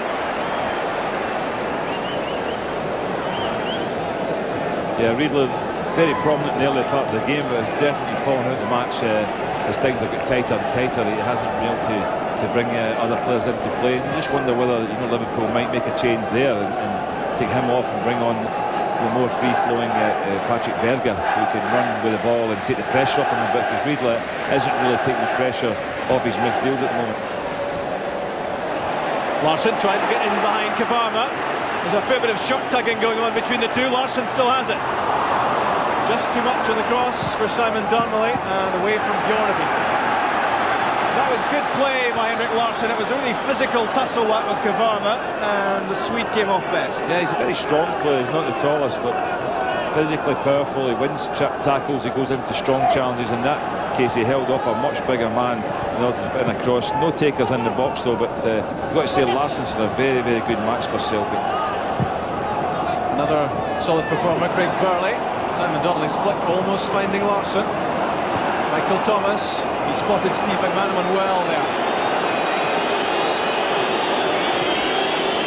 Celtic funneling back behind the ball. That ball is aimed at Michael Owen. In behind Tom Boyd. Boyd's now got him closed down. Rob Jones looking for the foul, and quite rightly not given. Clear dive by Jones looking for the free kick. And this time it wasn't given. Yeah, it was pretty good defending with Celtic because it was a fine break, the good ball in from McManaman, excellent diagonal run from Owen in behind the Celtic defence, and they went and shut it off and they made them play the ball back, which was good. They couldn't get the ball into the box where Wheeler was waiting. He is in, so much depends on him. And Steve McManaman. Good tackle that by Tom Boyd and Michael Thomas. Now Donnelly to Weghorst. Larsson is through the middle. That's in for Henrik Larsson. He's past David James. He crashes down, and Celtic have a penalty kick. David James is booked. He protests his innocence, but Henrik Larsson has won a penalty. Superb ball from Weghorst there. Larsson does brilliant, and just a little touch. The barest of touches on him, I have to say. Not much in it at all. Probably just caught a trailing leg there. Look at James goes down there. Look, hardly a touch there at all. Possibly in the dodgy category, I've got to say, but that makes up for the one they didn't get before. Simon Donnelly has the responsibility. And Donnelly scores! He rattled the crossbar earlier on and the ball came back out. This time it's in the back of the net. And Celtic have the lead, 2 goals to 1. Well, it rattled the crossbar, it's rattled Liverpool, there's no doubt about that. They'll feel that was a little bit unjust, that penalty, there's no doubt. But Donnelly's put it in an area where the goalkeeper's never going to save it. It's just giving himself a little bit of a problem there off the crossbar. A little bit of a worry as it goes in, but he hit the bar already. It came out, this time it went in. Celtic in front, but they've worked hard to put themselves in front. It's been a marvellous comeback in this match, and at least they have got themselves in front against likes of Liverpool, who looked as if they were posting the early part of the match. So with 16 minutes of this match left, Celtic have turned it round from 1 down to 2-1 ahead, although they'll have to beware here. Karl-Heinz Riedler to Steve McManaman. Celtic must keep the concentration. Bjorneby, it's a good looking cross. Away from Stefan Mai, only as far as Rob Jones. And good defending at the far post by David Hanna. Concedes the corner kick, but quite happy to get that ball out of play because Liverpool bounced right back up to the other end of the park. I wonder if it just Stubbs that got it away, I'm not sure. The ball came in, that was Hanna, you're right enough, as Hanna just scraped it at the back post, good defending. Mark Wright is up for this Bjorneby corner kick. The header from Riedler couldn't direct it. And Celtic happy to see that one going out for a goal kick. Karl-Heinz Riedler looking towards the bench, one wonders if he's maybe had enough of this match. Maybe hobbling slightly as well, as we see again the penalty award, and as Gordon's already said, it looks as if Celtic might well have got the benefit of the doubt. It's in the soft category, I have to say, but having spoken already about the one that Celtic didn't get when Donnelly went through, then it's probably justice that they have got the penalty, but excellent from their point of view. If they finish tonight just winning the game, even 2-1, they'll achieve something, Celtic, because in the early part of the match it looked as if it was a big class gulf. But Wim Jansen has made changes, got things going in the midfield, tightened it up, got the supremacy first and foremost in terms of possession, and then they've gone on to score 2 goals, which has been excellent. McNamara's effort, brilliant, with his left foot, and then Donnelly from the penalty kick, and to Liverpool, they may settle for 2-1, and this is bad news now with Larsson down injured, because Blinker, as we know, has got a dislocated shoulder and is already on his way to hospital. Celtic can't afford to really lose these players at this stage of the season. He's become more and more influential in the Celtic side since his signing from Feyenoord after a protracted legal wrangle. But Henrik Larsson very popular with the Celtic support because he's a very exciting player. Yeah, he's been tremendous. I mean, he took a knock there, maybe off the elbow right as well. Similar sort of scenario to Blinker getting injured, doing it himself almost by making the challenge on a bigger player. In that case, in terms of Larsson, but he has done really well tonight. He's had a super game. He got the penalty kick with a good little burst forward. I have to give Weghorst a lot of credit for it, Rob. It's a tremendous pass, just slipped it with perfect weight in behind the Liverpool defence, knowing that Larsson was going to run in there, and the keeper coming out and making it happen. I'd like to have seen Larsson actually just go round James here and put it in the net in the normal circumstances, but this is a blow to Celtic. They'll probably be warming up, I'd imagine, Andy Tom to come on. And as was the case with Richie Blinker in the first half, Henrik Larsson this time is taken from the field, struck to a stretcher.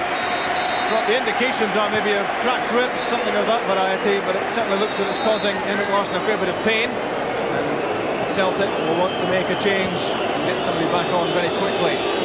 Momentarily, down to 10 men. Matteo to McManaman. Winding up for the shots. Liverpool players reckon that taken a touch on the way through. They were looking for the corner kick. It's a goal kick. The decision of Cesare Graziano. I think it hit a Liverpool player. It was actually, there was a deflection on it, but I think it came off one of his own players. But there's Simon Burnley. It's an excellent game. He'll be delighted to finish that penalty. And there's Andreas Tom, who I believe will be coming on once to find out exactly the damage to Larsson, whether he's going to continue the match. That's a good head flick from Phil O'Donnell. Can Henrik Larsson catch it? He's back on the field. That's the good news for Celtic. He looked in agony on the stretcher and suddenly sprinting up the touchline. Michael Thomas spots Stig Bjornaby. Celtic under so much, having so much of the match in the second half, having been under so much pressure in the first half, especially that first 50 minutes. Still some pain obviously there for Henrik Larsson, but Celtic delighted that he can continue.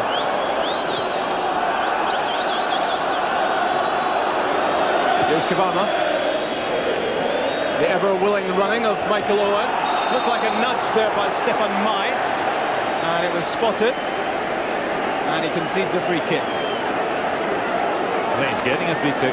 Oh, he's getting a free kick, which seems really incredible. It looked like the foul was on Owen. He stuck to his task really well, Mai, because he started off the match, Rob, in the attacking wing-back position up alongside Blinker to help him out. In the reconstruction of the Celtic defence, he's had to come in to a left centre-back role, worried about the pace of Owen there, and Mahi has done reasonably well in that role. Just over 10 minutes left. And bearing in mind the start Celtic had, they would have to be happy with the scoreline now, although nothing would be certain, taking a 2-1 lead to Anfield. Matteo. Steve McManaman joining the attack. That's aimed for him. Controlled by McManaman, but David Hanna dispossessed him. And then there was almost a flash of temper from the Liverpool man. And a ticking off for Steve McManaman. Yeah, I think Liverpool have been rattled. We've seen a few much stronger challenges from them as the game's worn on, just because they're frustrated. They're not getting their own way. Celtic have bounced back really well in the match, and I think deservedly are in front. Yes, the Celtic spirit has been something to behold tonight. They really must have answered a lot of questions that were in the mind of Wim Jansen.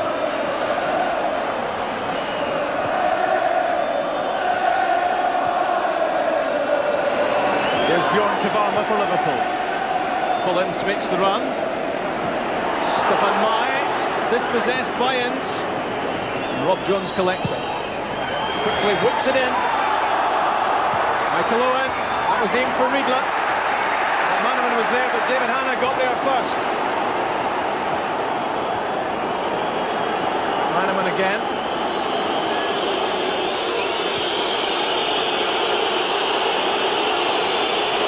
Dominic Matteo pushing up. Riedler and Owen in the middle. Can Bjornaby keep this in?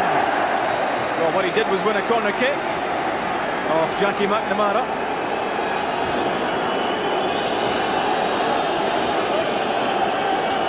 Worrying moments these for Celtic. They've had so much of the second half. Riedler, right to Varna. Very much involved in the penalty area. Bjornaby's corner kick. Flicked away by David Hanna. Every clearance is being cleared by the Celtic fans at the moment.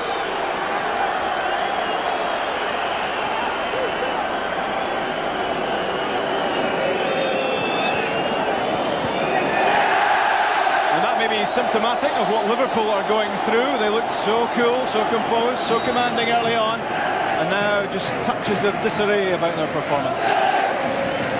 Yeah, they're not as convincing, and a lot of people hold great hopes for Liverpool for this season.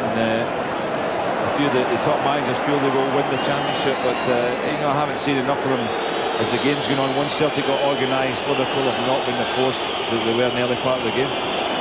Matteo gets it back from Riedler. Steve McManaman stole in, unnoticed by the Celtic defence. Just a bit too much of that cross, but McManaman had ghosted away from his marker. Yeah, it was thrown to the back post there, but it was never getting there. I don't think Gould was particularly worried about it. I think at this stage Celtic would settle for this result if this remains to the end. I think they would like to go down to Liverpool at least in front.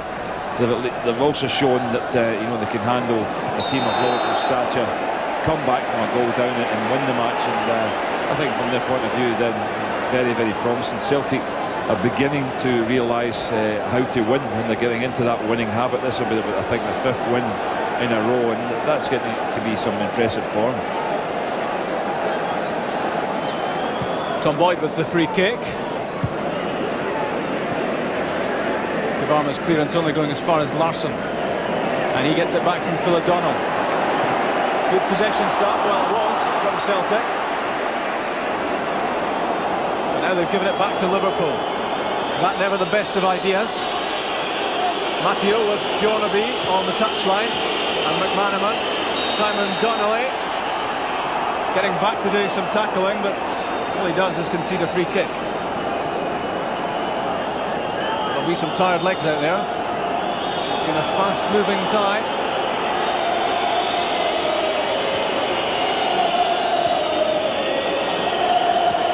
Thomas from McManaman.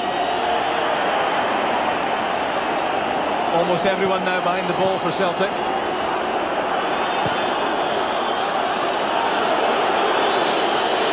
Collins with, as ever, Riedler and Owen through the middle. The dummy from Owen, but nobody in behind him. And Craig Burley covering. It's for O'Donnell. Telegraphed that slightly, and Mark Wright read it. McManaman away from the diving Burley challenge. Bjornaby. A disappointing end for Liverpool to that attack.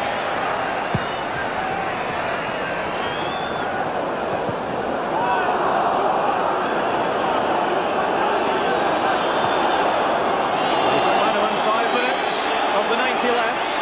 Plus stoppage time to be added on. And as Owen threatened again, Tom Boyd very decisive.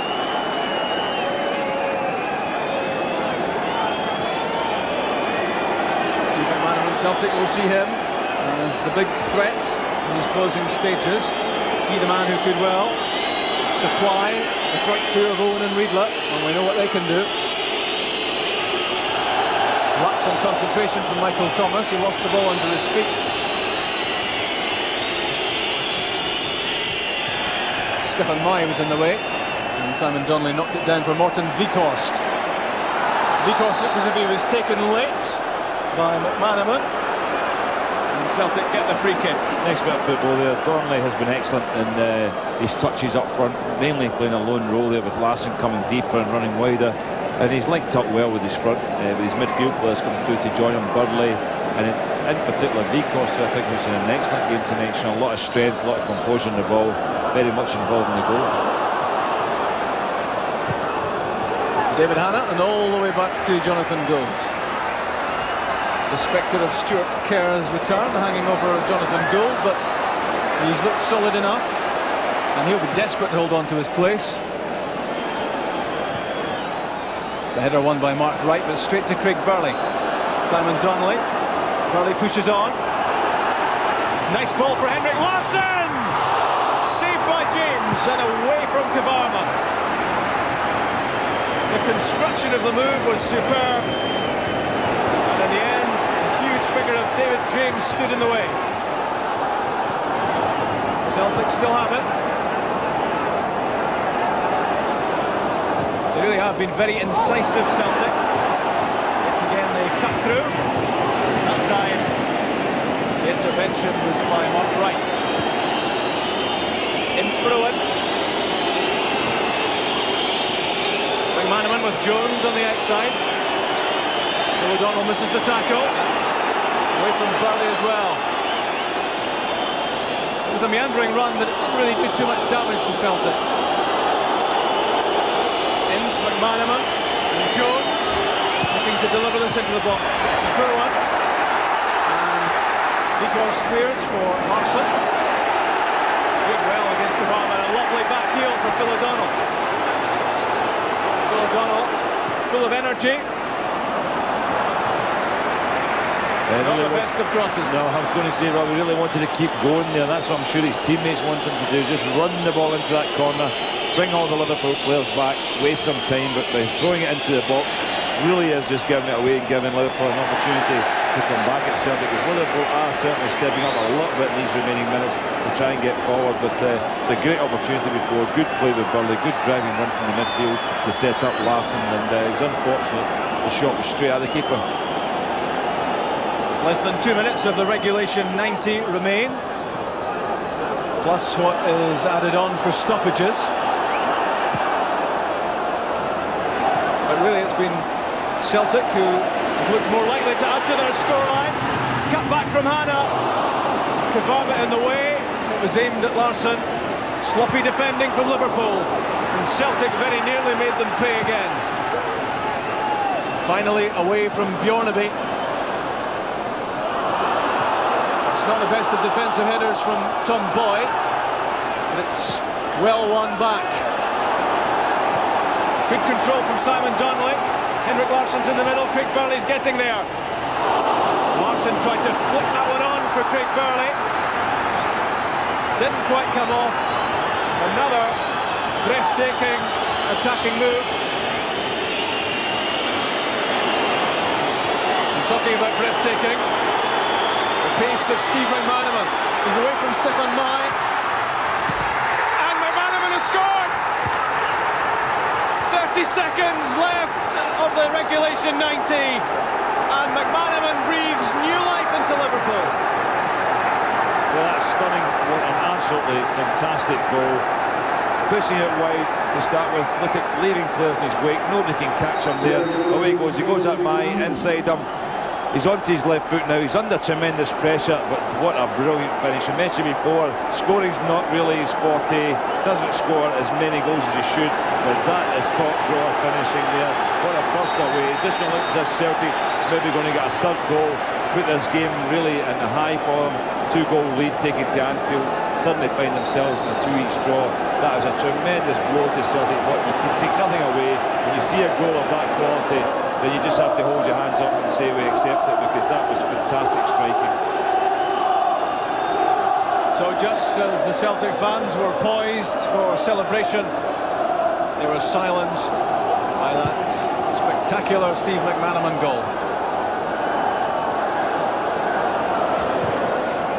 Not really too much time for Celtic to do anything about it either. Played nearly a minute of stoppage time already. Vickers diving into the tackle against the goalscorer McManaman. Liverpool fans will be raising a glass to him tonight should the scoreline stay this way. It looked as if Celtic were set to take a 2-1 lead to Anfield, but now their task is going to be all the more difficult because of this man's goal. Well, I imagine before the game, Rob, that he might do that a lot, and I always thought that would be a danger to the Celtic defence, but I think they've played him really well. They've kept him subdued. He hasn't done an awful lot. Most of his runs were diagonally across the field, not really penetrating, causing any problems, but it just shows you with a player of his class and quality, you can never really keep him down, because that is what he's capable of. McManaman's ball down into the corner. Michael Owen goes chasing. Stefan Mai couldn't keep it in play.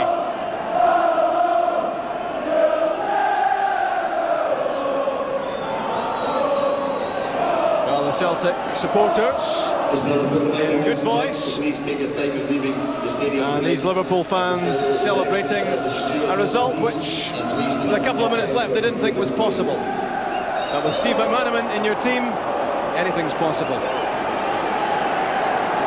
It's delicately poised for Anfield in 2 weeks' time, because it's finished Celtic 2, Liverpool 2, and Steve McManaman rescued Liverpool right at the end. 30 seconds were left of the 90 minutes. And after a first half opener from Michael Owen, Jackie McNamara equalised with a spectacular left foot strike. Celtic took the lead through Simon Donnelly 2-1 with a penalty kick. And then Steve McManaman with the final say right on full time. And the final score at Celtic Park is Celtic 2, Liverpool 2. Yes, a shattering end to what had been a terrific second-half performance by Celtic. It finishes all square. Jackie McNamara, of course, got that vital equalising goal early in the second half. And then came what really was, I think, a disputed penalty award, Billy. We thought Celtic should have been given a penalty just before this. Was this actually a penalty kick, we wonder? Well, you know, I think it was in his mind to go down, don't get me wrong, but I think it is essentially a penalty. You're looking for the goalkeeper's a bit late coming out. I think he just catches his trailing leg in.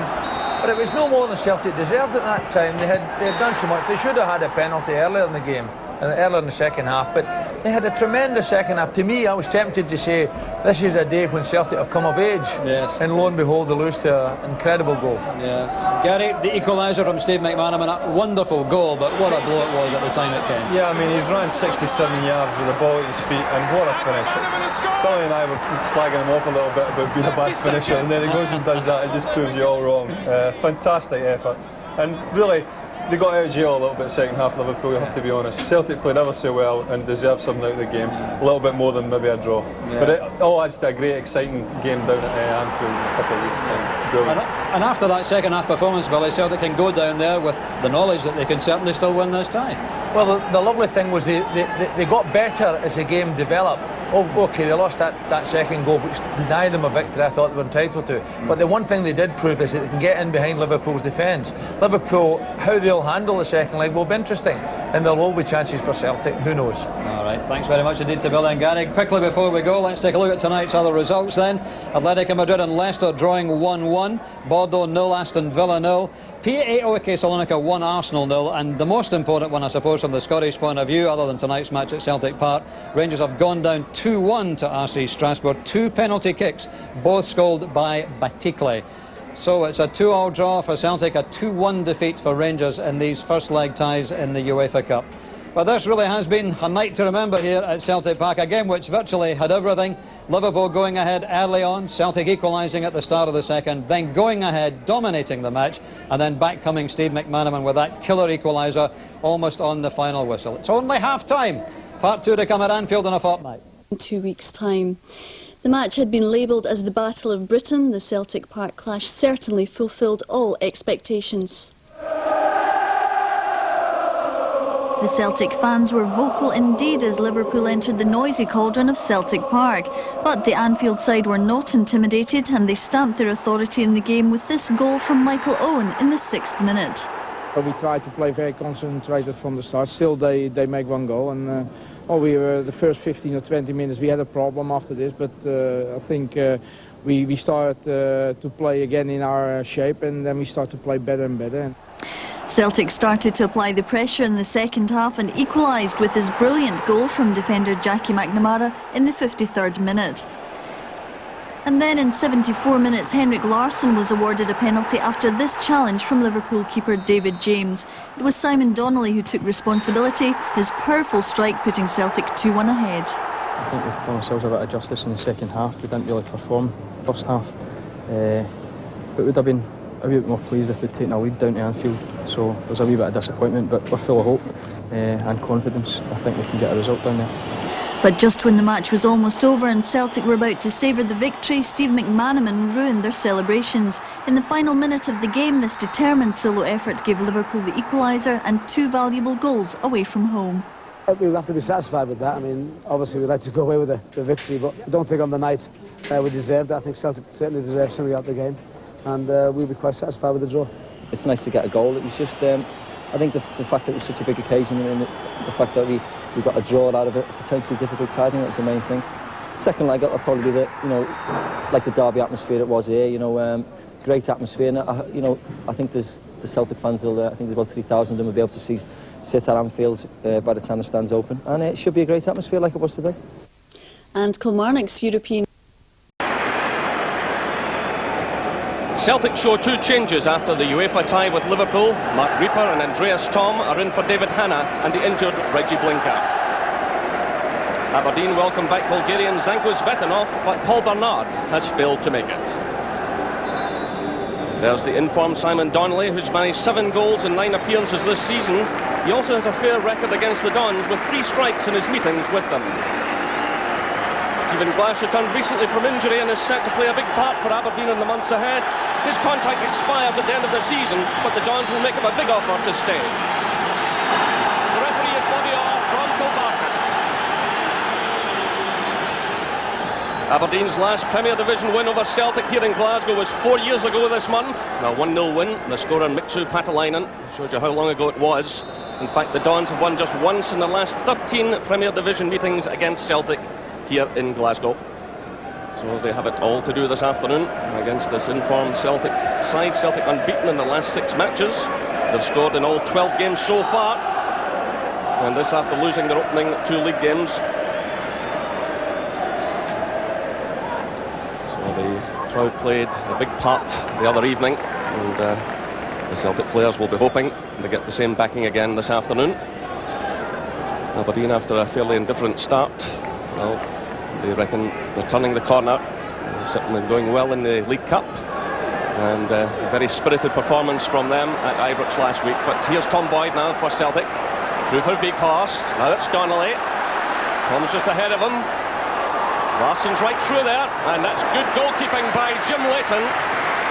Leighton spotted the danger, came rushing from his line. Good play by Celtic though. It was Beekhorst through to Donnelly, and then through towards Larsson.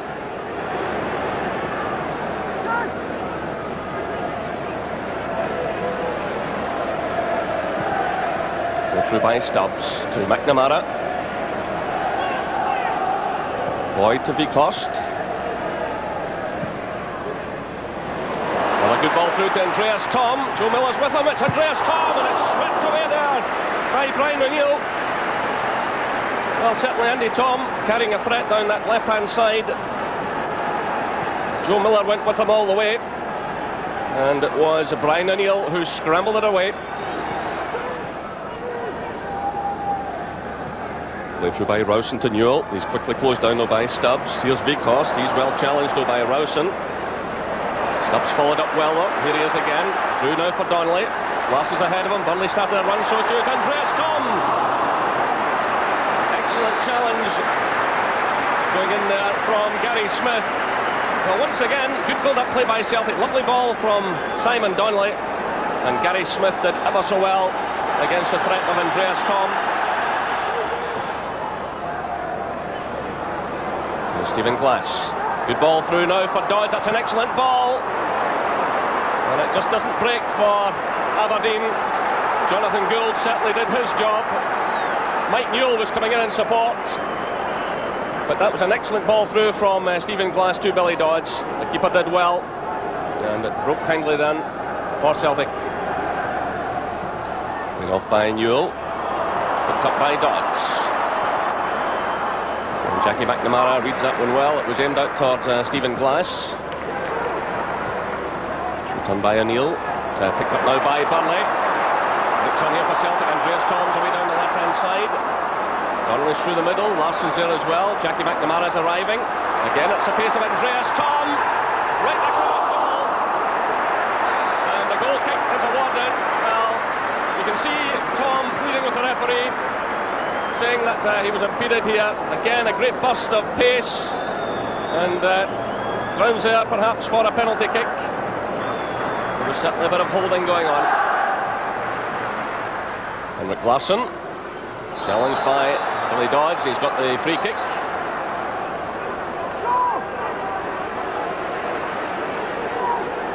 There's a word from the referee to the Aberdeen player now. It's taken by Burnley. Out to Andy Tom. Comes Stephen May. Tees it up for Beekhorst.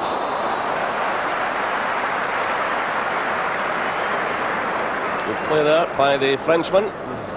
Teeing it up for the Dane. It's Burley. Tom. Henrik Larsson. He's there in support. The cross from him. It's picked up now by Vekost. Touch from McNamara. Here's Boyd. Donnelly. McNamara again. Oh, good effort going in from Larsson. He was claiming the corner, and the referee has indicated a goal kick. But, Jackie McNamara is causing Aberdeen problems in that flank. Larsson got in the effort. Miller. He's had to come inside looking for the ball, and he promptly gives it away. Now it's Mai. Larsson. Mai again. Andreas Tom's ahead of him. Donnelly's in the middle. Still it's Andreas Tom, twisting and turning, doing well. It's Donnelly!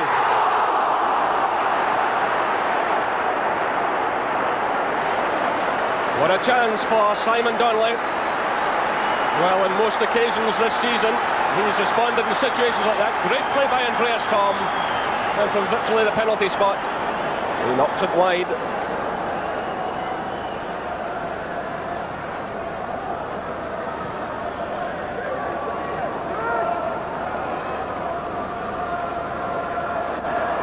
Just kept in play by Andreas Tom.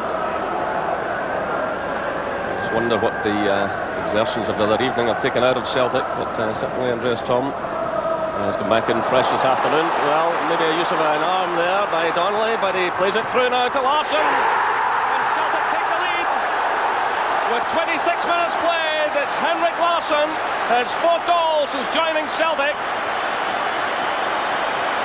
Well, Simon Donnelly turned there, the ball appeared to strike him on the arm, but the referee was well positioned. It was a nice little ball through to Henrik Larsson, and simple as you like. Celtic are in the lead. Celtic 1, Aberdeen 0. So Stephen Glass for Aberdeen. Now some challenges, it breaks for Donnelly. This is Boyd. Larsson. He's running by Boyd, Svetanov served up. Leighton will have to get rid of that quickly. In fact, it's gone behind for the corner. He was certainly under pressure there from Simon Donnelly.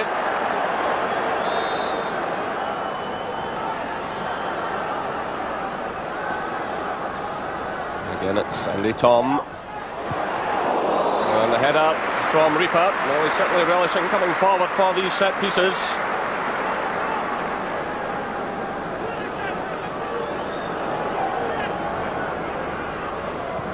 Cost, McNamara again. That breaks well for Celtic. This is Simon Donnelly. McNamara again. Larsson, good ball by him, picking out Boyd. Claims for use of an arm there by Svetanov, and the referee is giving it just outside the area. But did the ball play the man, or did the man play the ball? Certainly it was the outstretched arm, and the referee gave it immediately.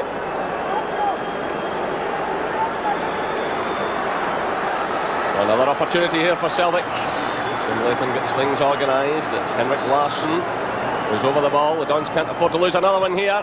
They just get it away. Only his father was Stefan Mai. Good play by him. Challenges again. It breaks for Vekost. That was an awkward enough ball for Jim Leighton. Snapshot from Vekost as Mahi challenged. It broke for him. It dipped just before the goalkeeper.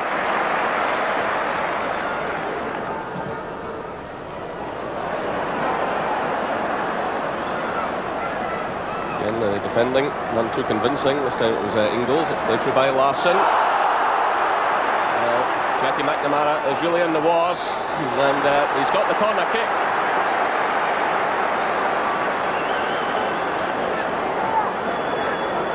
Again, that's a signal for Reaper and Stubbs to move forward. So McNamara himself is going to take this one. Andy Tom's been taking most of them throughout this match. Well, Stubbs was who tried the effort. Yule gives it away to Andy Tom, and he comes again. Well, there was was no indication from the referee, who was well placed, or his assistant, that ball will go out of play. Andy Tom swung it back across goal. Still Celtic have it. Play again by Stephen Mahy. He's certainly settled into the match, but that's a poorish one by Tom Boyd, who's promptly given it back. Now it's Larsson. Burnley. Donnelly. And the free kick was awarded. Donnelly was fouled there just outside the area. Celtic are really keeping the pressure on Aberdeen in this first half. Simon Donnelly was caught just here. And the referee immediately awarded the free kick just outside the area. Another testing moment coming up here for Jim Leighton.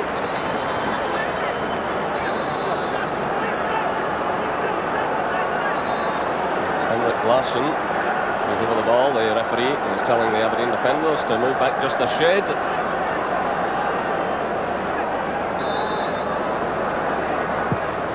Oh, that's it! Superb goal! And again, it's Henrik Larsson. Celtic 2, Aberdeen 0. A brilliantly struck free kick, which gave Jim Leighton absolutely no chance. They seemed to hit it with such great ease. Right away into the top corner. Absolute brilliance. So that's his 5th goal since joining Celtic. Brilliant piece of play, right into the corner.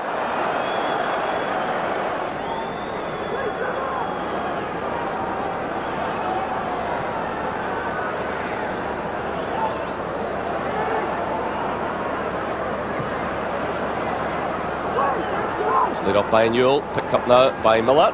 It's better play by him, stepping away from May. Now it's Dodds, but once again it all breaks down for the Dons. Little has gone right for them this afternoon. Their best effort, in fact, came from this man who was right through in goal, but denied by Jonathan Gould. So we're now into stoppage time in this first half. Celtic pick up the play once again.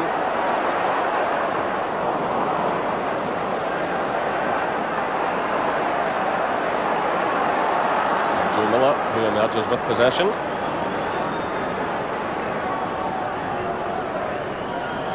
It's Ian Jess. Nice little bit of play by him, stepping away from Andy Tom. This is Miller. He's got Smith in support. There's Gary Smith.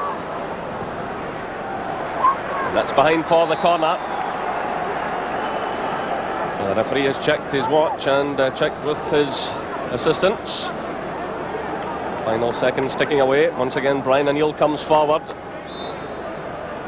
Well, can Aberdeen get something here that will make half-time a bit more bearable?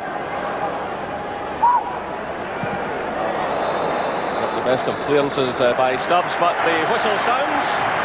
An interesting first half. Certainly Celtic have dominated much of the game. And there's the hero of the afternoon, Henrik Larsson, who struck after 26 minutes.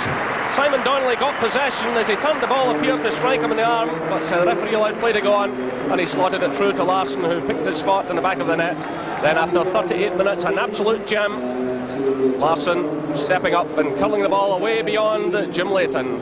The half-time score here at Celtic Park is Celtic 2, Aberdeen 0.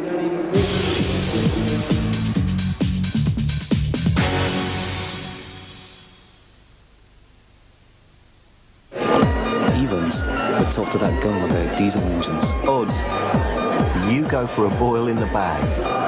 No way. No way.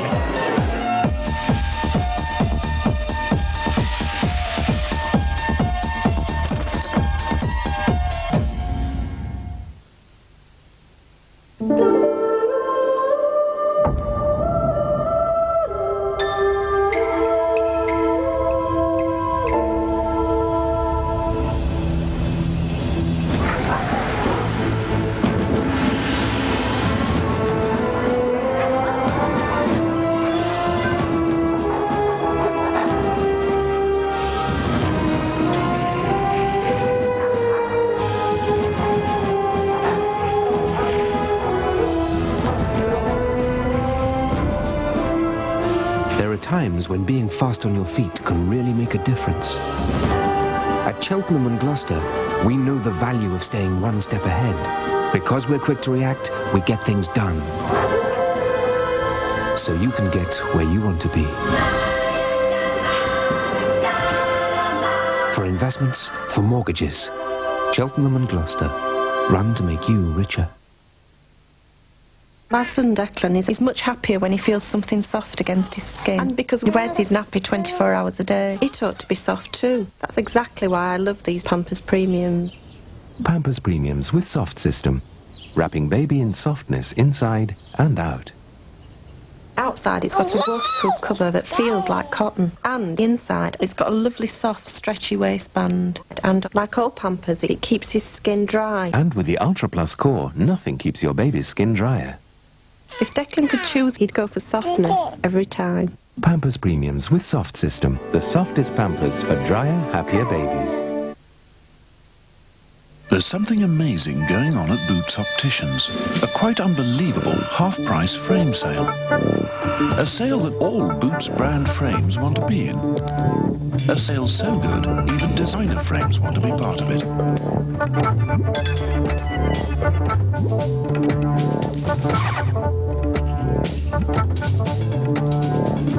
Why not see for yourself before they walk?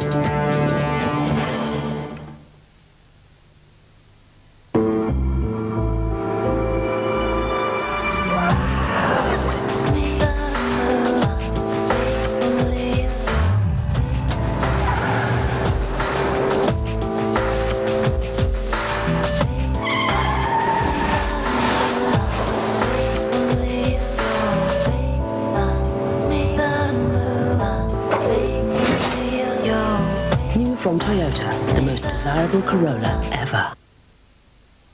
You needn't spend money on long-term parking. Simply take your vehicle in for a minor repair and arrange to pick it up at a later date when convenient to yourself. Once again, this money-saving tip is from McDonald's, where you can now get a McTriple with cheese for only £1.39. The Co-op Superstore at Castle Douglas is now twice as big and twice as good. Store opens Tuesday, the 23rd of September.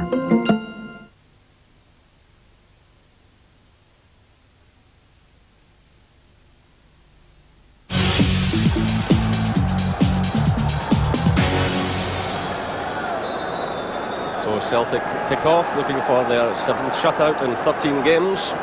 And to date they've scored 35 goals, averaging just about 3 a game. So things looking good for Wim Janssen's men. And they're right into attack again. And it's that man Larsson. And he's got the corner kick. So Celtic start off where they left off, keeping the pressure on Jim Leighton and his defenders. Plenty of applause away on that far side for Andreas Thom, who had an excellent first half.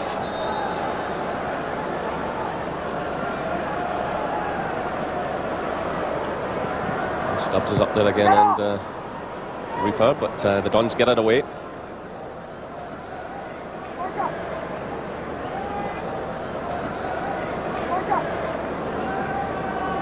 No changes to either side.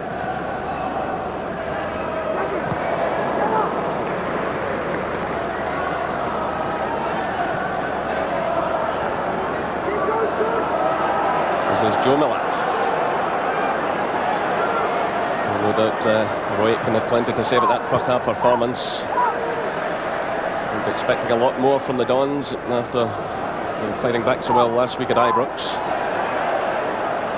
A goal here would make all the difference to them. The keeper's struggling a bit there, but recovered in the end.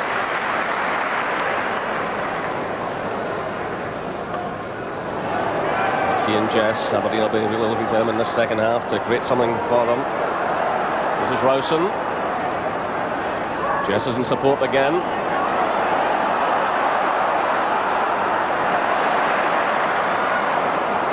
Persistence by Jess, but the final ball letting him down as he tried to pick out Billy Dodds. It's cleared now by Stubbs. This is Andy Thom.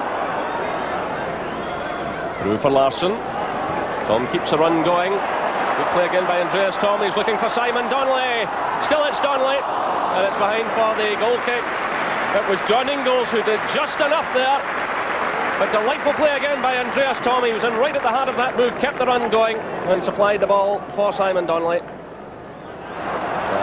With Ian Jess. Through for Joe Miller.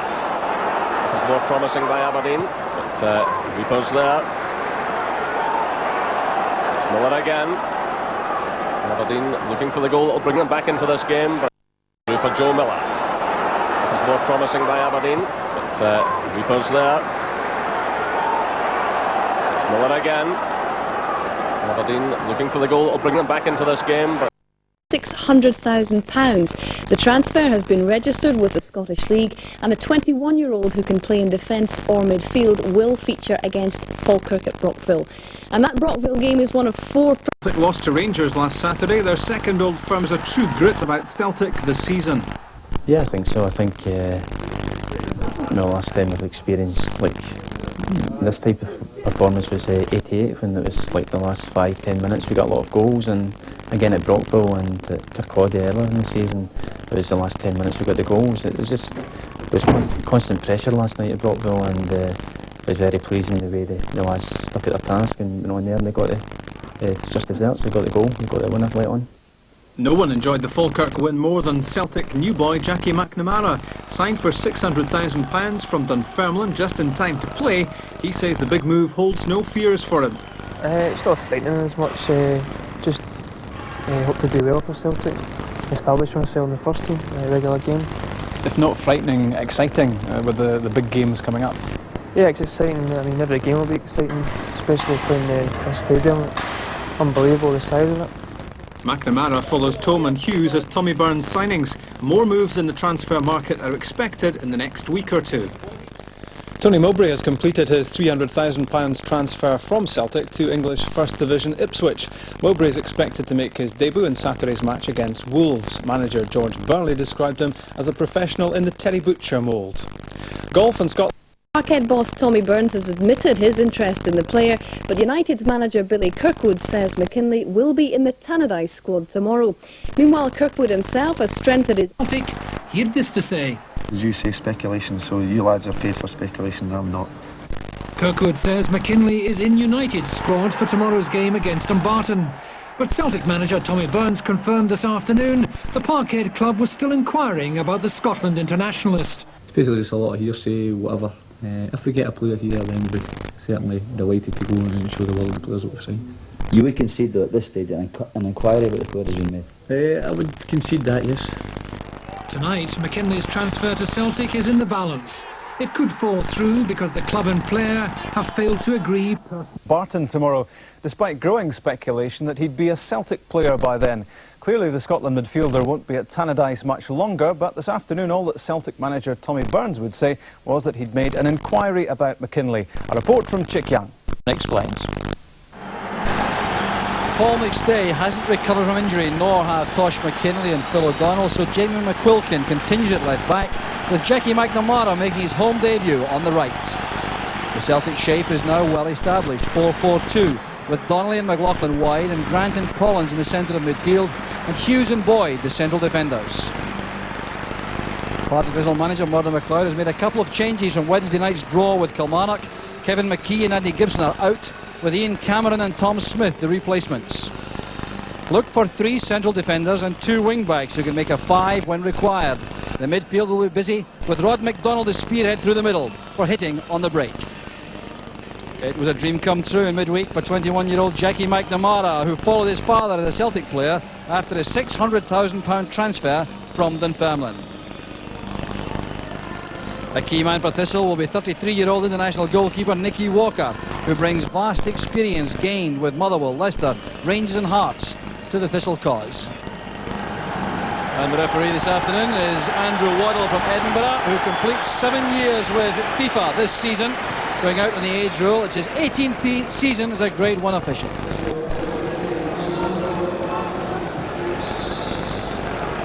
Both these sides coming into this match with only 1 league defeat so far.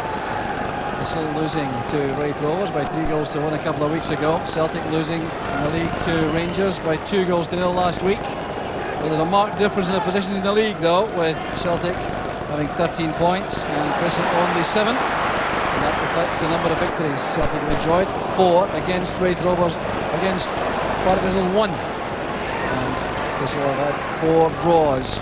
Greg Watson and sweeper roll. So that own goal on Wednesday night, which gave Kilmarnock a point.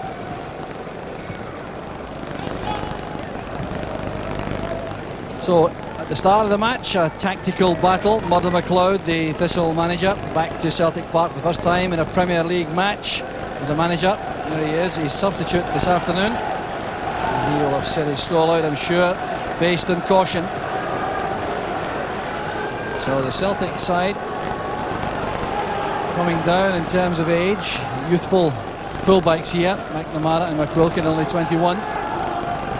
Donnelly and McLaughlin on the flanks in midfield, also very young. Donnelly 20 and McLaughlin is 21.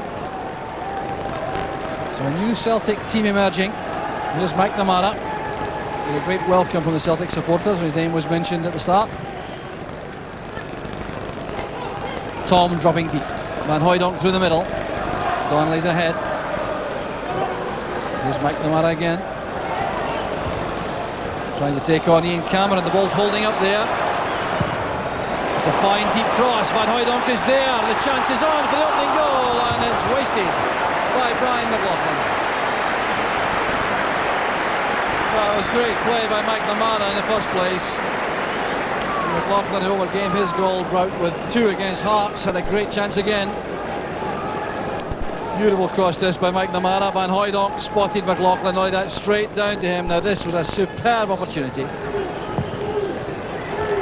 Here's Dinny. Now Smith. McDonald's return pass, good play from Thistle. And Brian McLaughlin working hard defensively there. Thistle will be on the corner. Some good confident play there on the right hand side by Tom Smith.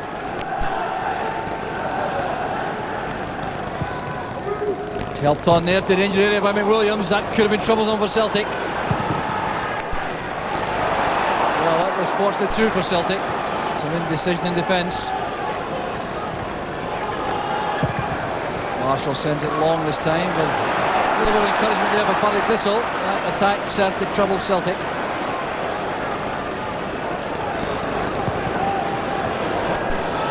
Collins trying to find space to get on the ball. Very carefully marked. Good play again from McNamara. Options ahead. Tom through the middle of the right. And Hooijdonk making a cross run. There he goes. Well matched by Greg Watson. Good defending by Watson. This is Tom. Again, space on the left. Collins now with McQuilkin outside him. Another bad effort there by Collins. Wales has scored for Celtic. He scored 3 goals very early on in the season.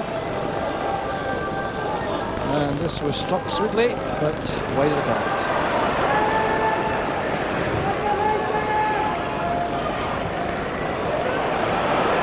A strong play by Welsh. Not prepared to be messed about, the Thistle centre-back. McNamara. This is Van Hooijdonk. Leaving it to Donnelly. Good effort! And almost surprised Nicky Walker. Very good left foot shot that by Donnelly. And he had the confidence to dig over here from Pierre Van Hooijdonk. Go inside, and the snapshot almost caught Nicky Walker out.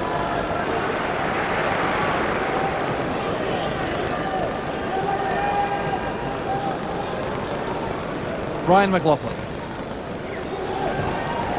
Tom and that roving commission popping up on the left this time. Boyd comes driving forward from central defence. McNamara again makes a good run in the right back position. The angle cross, a good one! Well, and here's Tom applauding the quality of delivery from Jackie McNamara. That was perhaps the best chance of the match so far. Although it certainly was awkward for Tom as the ball arrived. The good running from McNamara to take Tom Boyd's pass in the first instance. You see him looking up there, picking his spot for the cross. As it landed, it was almost on the half volley for Tom. Very difficult indeed.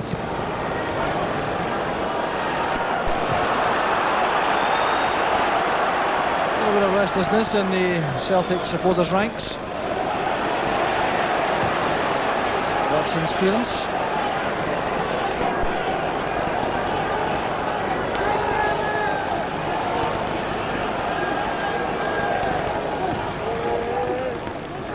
That's good play from McLaughlin in the tight position. One man too many though. McQuilkin looking for Grant. It's cut off well by Cameron. The break is on now with Turner. That's for McDonald to chase. A very good opportunity here for Thistle. Cameron's free in the right. Here's McDonald. The best chance of the match so far.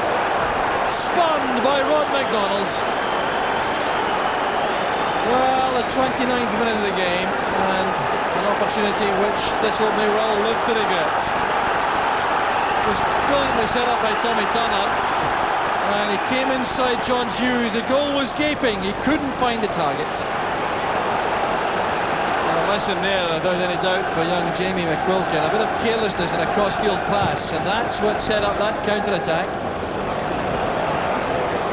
Into Tom, a great chance here. Losing his footing at just the wrong moment. Good covering play by Milne and Donnelly though. That's Grant. Collins picks it out of that tight area. Here's Andreas Tom with a chance. Two excellent chances inside a minute for Andreas Tom. He couldn't take advantage of either. On the first occasion he lost his footing at the vital moment. But on the second one he couldn't be accurate enough for the pass. Collins does well here to bring this clear. He had no business getting the ball in lots of ways, but he managed to do so. And the pass found Tom breaking into the box. It's a very good chance by his standards. Here's Turner, pulling into Hughes. Collins to Tom. Van Hooydonk over on the far side.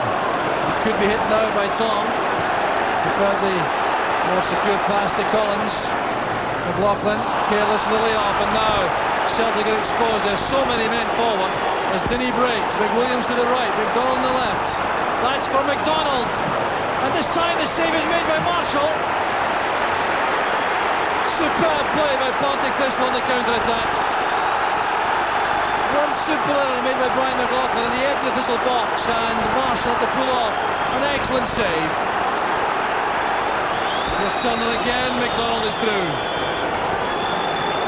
Well, the two best chances of the first half, no question about that, falling to Rod McDonald. And on neither occasion could he cash in. Back with McQuilkin. Looking for a telling delivery here in the second minute of stoppage time in the first half.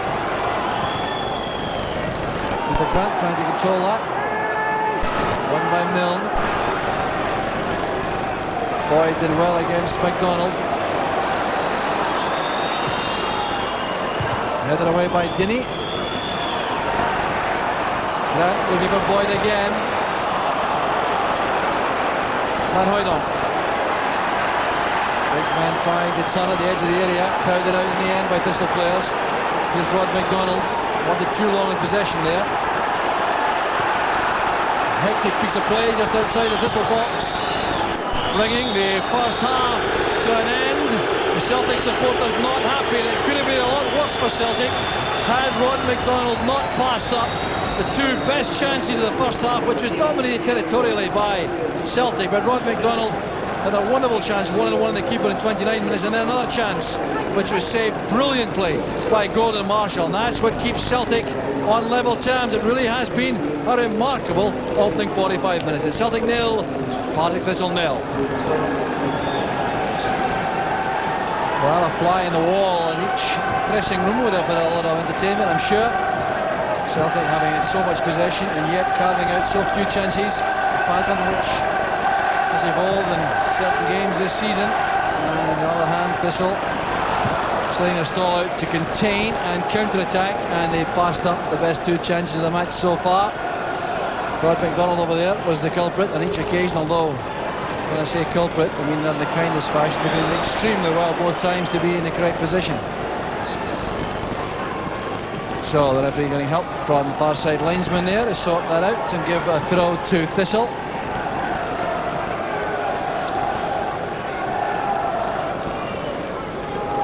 But Barry Thistle battled very hard in the middle of the field. Turner and Craig against Grant and Collins. There were spaces on the flanks which the fullbacks McNamara and McQuilkin were able to exploit from time to time, but the final delivery not telling enough to break down this resolute Thistle defence. Jamie McQuilkin earns a corner kick. Alan Dinny was the defender involved.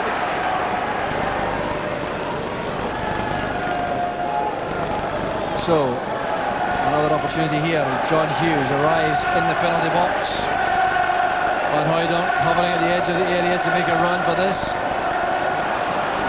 Nicky Walker making a good catch to get bumped in the head from Hughes. Well, there's Murdo McLeod on the left, Tommy Burns on the right. Former Celtic players of renown in their playing careers. And Murdo McLeod still in his playing career. On the bench, may come on before the end.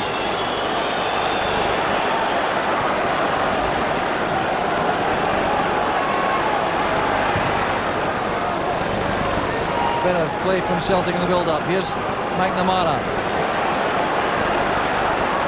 Now Tom. Collins. Donnelly.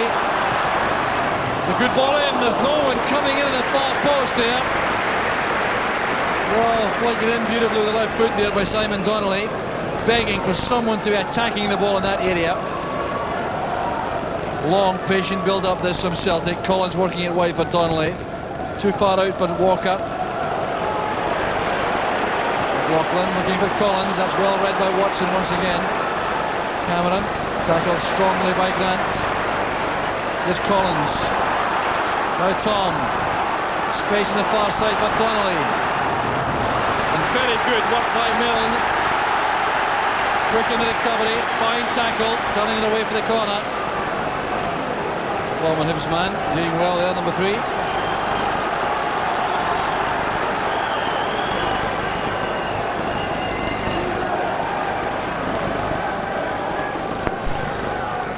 McLaughlin looping it in there. There's Hughes, it's off the post. The closest shot for Celtic. It almost seemed to happen in slow motion there. The ball was hanging. Hughes stayed underneath it strongly. It's Hughes again. Queuing up there for Celtic. Donnelly sends it over. Holds his head there, a disappointment. Well, it could have been the opener there so easily from John Hughes. He's already broken his duck for Celtic, ironically against his old club, Falkirk. Using Walker. Hughes with the header. That's well won by Donnelly. All top, Van Hooijdonk. McNamara supporting in the overlap. Watson taking no chances again.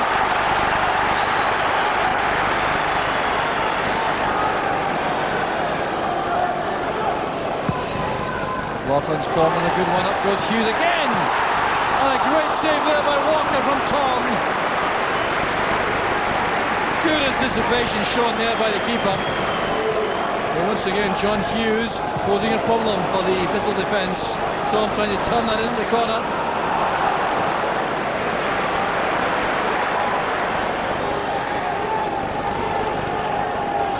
Very tight indeed, they've come out of that corner though. Here's McNamara again. Van Hooijdonk. Back to Collins. Tried to pass that in at the corner. McLaughlin, and now Tom. Pass to Grant. Donnelly. Now Van Hooijdonk. That's it. The goal's been coming. 59 minutes of the match on, and a spell of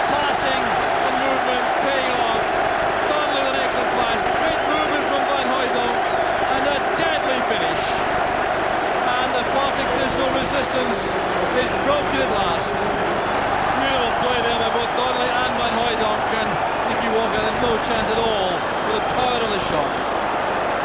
For Van Hooijdonk, goal number 4 of the season. There is space for Tom to exploit. Van Hooijdonk racing into the area, delivered early for him. Welsh was in the way, showing too much of that to Donnelly. Free kick's been given. Simon Donnelly really has been very effective indeed, picking up scraps on defenders around that penalty box. So a great chance here for Celtic from the free kick.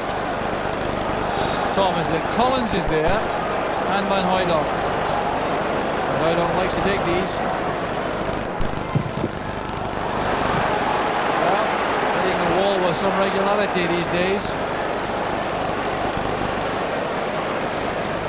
McNamara running straight into Milne. Collins wins it back from Turner. Breaks back for Andres Tom again.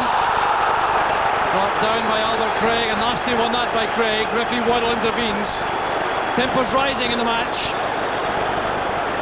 Bristol under the cosh for such long periods. Well, here's the tackle. Now that was a nasty one, all right. Then the boot was left in there.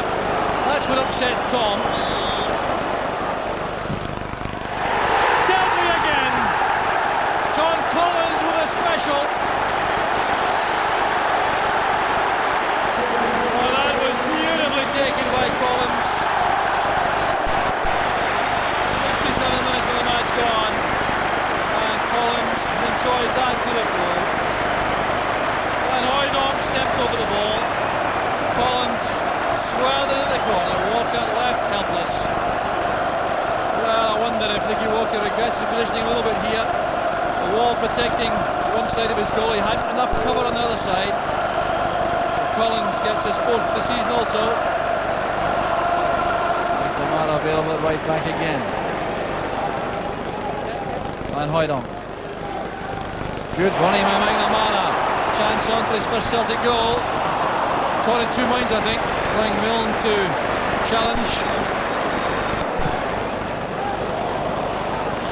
Finds its way across to McLaughlin. Just to retrieve the error with the first touch. Obstruction there by Smith and McLaughlin. A look of disbelief and innocence. Cutting no ice with referee Waddle. 30 years ago this month he started refereeing, Andrew Waddle was telling me. Hughes helping it on. There's Tom, and that's just wide. Reasonable chance that for a player of his quality. Doesn't feel quite so bad about it, I reckon, with a 2-goal cushion. John Hughes did well initially to get his head to this and help it on. And there was Tom telling Van Hooijdonk to leave that to him. Cameron.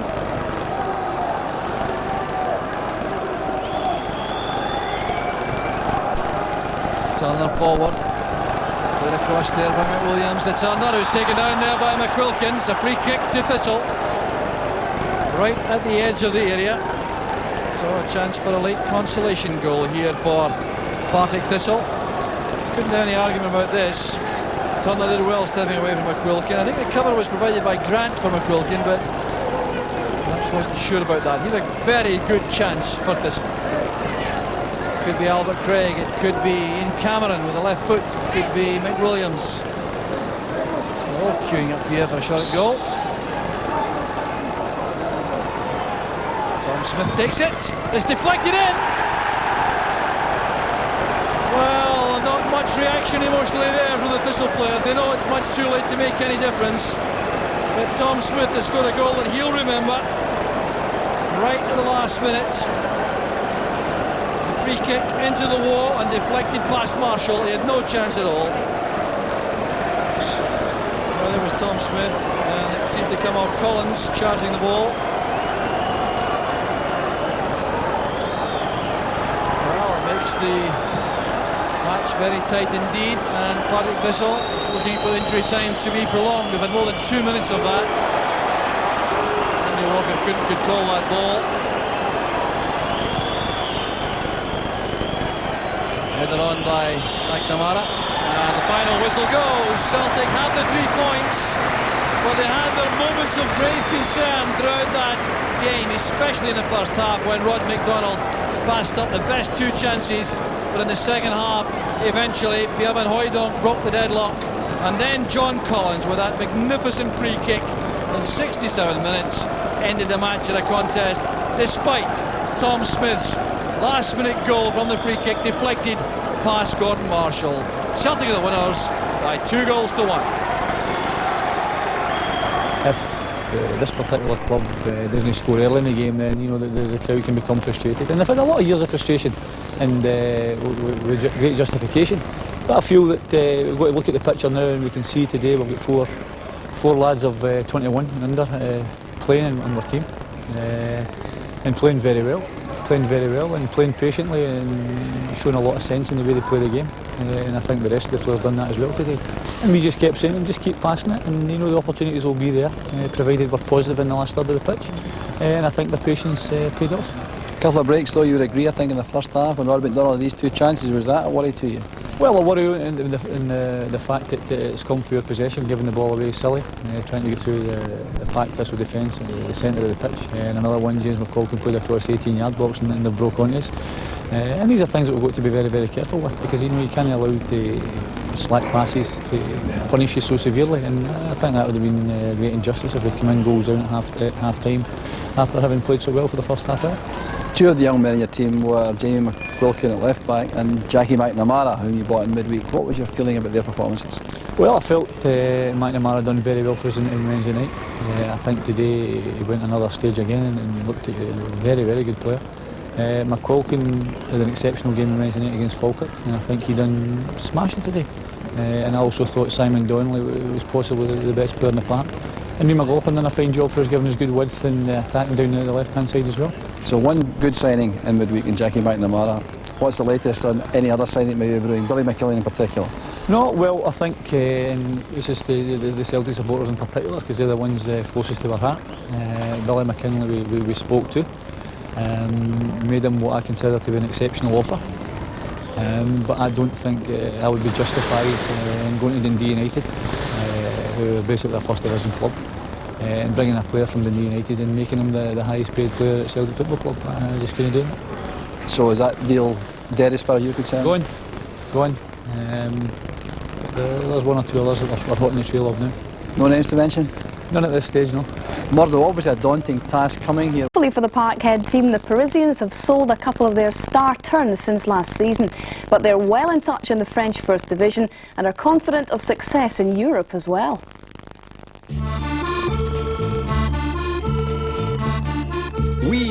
Yes, it's the Parc des Princes, home of French rugby internationals, but Paris Saint-Germain, the football team, play there too. Now, the good news for Celtic is that David Ginola has gone, sadly for them, not to Parkhead, but to Newcastle. Liberian striker George Weah, a prolific scorer, is now with Milan. Brazilians Valdo and Ricardo are away as well. But PSG have splashed out on replacements, most notably Panamanian striker Julio Cesar Deli Valdez. A big name, as you can see, and the sensation of the French season so far. After we beat Gattuso here, I've seen Paris on the television that evening, and they looked a wonderful side, because they've brought in a few new players. They brought one of the, I think it was the French top goal scorer last season, plus they've got a few players back from injury. And they look a real competent side, and as I say, one of the best in Europe, and we know we're up against it, but as I say, it's all about what we're doing. As I say, we're ready for it, and the players are all excited, playing in the Parc des Princes. You're back at Celtic Park, you've got the crowd behind you here, we have a big crowd over there, so why not give it your best shot and see what you come up with. In the last round, Celtic knocked out Dinamo Batumi. Two-goal Andreas Thom knows all about the European style of play, but for others, this is a learning phase. Celtic are always known for attack. You know, sometimes that's been let us down because everybody's been pushing forward, and as I say, other teams have just picked us off. It happened here against Borussia Dortmund. We played Borussia Dortmund over there, and we were very unfortunate in the way getting beat. We come back here, and Borussia Dortmund picked us off twice. Thanks very much. They were in the next round and we weren't. It's as simple as that, and that's the way football works in Europe, because you're playing against high-quality players, and as I say, I've seen Paris Saint-Germain, they're definitely a high-quality side. Simon Donnelly played his first European game in Batumi and scored his first European goal. He wants to be part of a real glamour match in Paris and remembers one big European night as a spectator. What I can remember was the Cologne game. I think they were down 2-0 from the away leg. and they brought him back here, and I think John scored a couple and we managed to turn it over 3-0. And I was at that game I'd just signed, and I was sitting behind the dugout, and the atmosphere that night was incredible, so hopefully we can get a few nights like that as well. We've seen many a team crumble at Parkhead in a second leg tie, so hopefully it would happen again. Good luck to Winners' Cup tie against Paris Saint-Germain. And amidst worries about ticketing chaos in the Parc des Princes, manager Tommy Burns says he has no fears about how the Celtic fans will behave. Tommy Burns has few team problems to contend with. His only injury worry concerns defender Tosh McKinley, and the Celtic boss seemed unperturbed either by reports of uncontrolled ticket sales in Paris. Well, knowing the Celtic fans, whether they've got a ticket or not, they want to go and watch Celtic. I've not got any problems with that at all, because Celtic supporters are world renowned for their good behaviour and their camaraderie, and there's certainly not been any problems with the Celtic supporters. If there's problems there, I think it would come from activists or out with the football side of it. So no fears on display about off-field events. On it, Celtic's impressive re-entry into European competition in the last round against Dinamo Batumi has highlighted how influential their new continental signings, Andreas Thom and Pierre van Hooijdonk, could be in Europe. Club captain Paul McStay says Celtic are beginning to achieve the right blend. I think the European experience of Andreas showed through in the last round, really, the way he took his goals and that. So it is a benefit getting into big games like this against teams like Paris with players of that calibre and of having that European experience. So keen were Celtic to get back into Euro action, they bypassed the terminal building at Glasgow Airport this morning and were instead driven straight onto the tarmac to their waiting plane. Between 4,000 and 8,000 Celtic fans will also travel to Paris, with those at home wishing them bon chance and bon voyage. Meanwhile, Wraith Rovers 0 down to Paris Saint-Germain from the first leg. They badly need goals, but their inspiration could lie with a sharpshooter from the past, a man with a deadly aim. Chick, Friday Sports Scene's resident cowboy, investigates. His name was Gemmell, but they called him the Big Shot. When Celtic ruled Europe, he could pull the trigger at any distance and score with deadly accuracy. He was supposed to be a fullback, but opposing goalkeepers quivered in their boots when they saw him in town, and he loved nothing better than a midweek shootout at Celtic Park. Gemmell! It's a goal! What a beautiful goal for Celtic! Do you think you'd be scoring, still score the goals the way the game's played now? I would think so, because you see so many attacking fullbacks anyway. I mean, for example, I was in Paris last week to see the PSG game, and their left back had the freedom in the park in the first half. I mean, he had so much space, it was unbelievable. I'd have loved that. So why don't we have fullbacks in Scotland to get forward and score the way you used to do? Well, probably not good enough, I would think. So the shoot-on-sight orders against the dudes from Paris Saint-Germain will be laid at the boots of big Pierre van Hooijdonk. A little refresher course on how Celtic cleaned up Europe will do him no harm.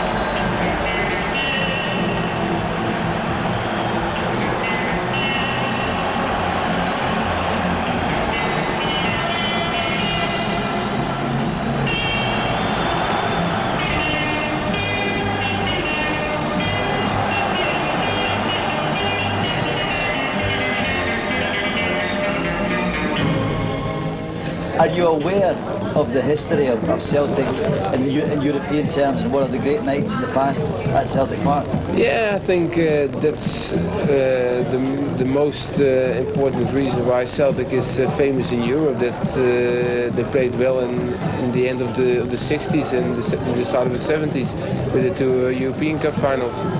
Every game stood out when it was a European tie because it was so special occasion. It was carnival time at Celtic Park, a full house, 75, 80,000 people, and you couldn't get tickets a month before a game. So presumably that kind of atmosphere always lifted the team? Absolutely fantastic, there's no doubt whatsoever. It was getting away from the bind, if you like, of league matches in Scotland, and you're playing against a different type of side.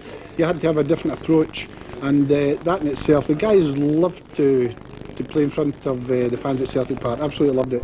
Yeah, we still have a chance, and yeah, when you go away there with a 2-0 or 3-0 defeat, and I think it's finished, it's over. But now it's 1-0, and we still have a good opportunity because we're playing at Parkhead, and our fans will be our 12th man. Do you think it's much more of an advantage now that you're playing back at Celtic Park rather than Hampden? Yeah, I think so, because you can feel it at the fans. They are more happy in Parkhead than they were in Hampden. The punters in the crowd will give their all. They'll give 200%. There's no doubt about that, and they'll respond even more if they see something on the pitch that they're enjoying. How did you rate Paris Saint-Germain as a team? I think it's a top quality side.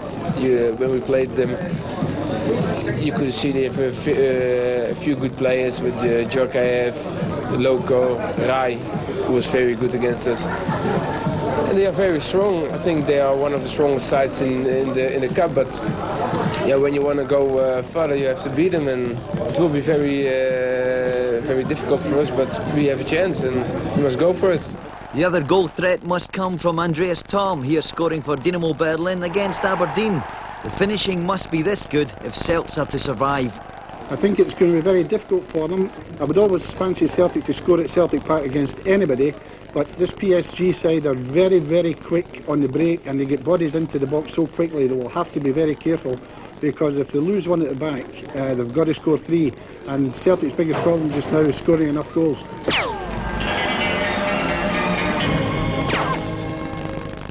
And after an outrageous push like that, the bullet may well have Chick's name on it. The good. Two major omissions on that Celtic team. There's no John Collins or Andreas Thom. So Andy Walker joins Pierre Van Hooijdonk in attack, and Brian McLaughlin replaces Collins. And that looks like a pronounced 4-4-2 formation, with Grant and McStay in the centre midfield engine room. Although Tommy Burns could operate with one off the front two, as he did late last week against Kilmarnock. Aberdeen make no changes on the side which beat Rangers in midweek, the only injury absentee being left back Colin Woodthorpe, with Brian Grant continuing his return to top team duty. Grant will operate at right back with McKimmie on the left, and Miller and Glass in wide midfield roles. The energy and defensive qualities of Bernard will release Jess to concentrate on creative work. Peter Grant is a Celtic midfield player likely to be deployed on Ian Jess, and his experience and combative qualities will provide the Aberdeen man with a stern test.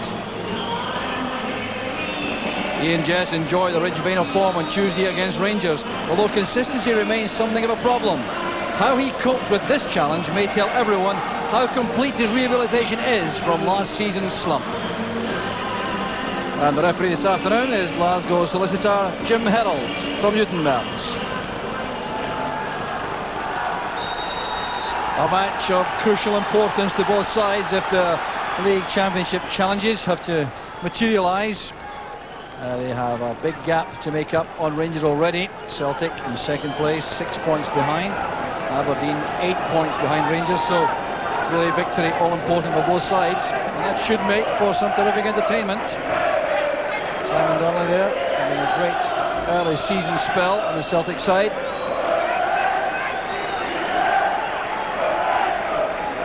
And neutrals in the crowd undoubtedly looking for a repeat of that minor classic at Pittodrie in September, which Celtic won by 3-2 after being 2 goals down inside the first 12 minutes.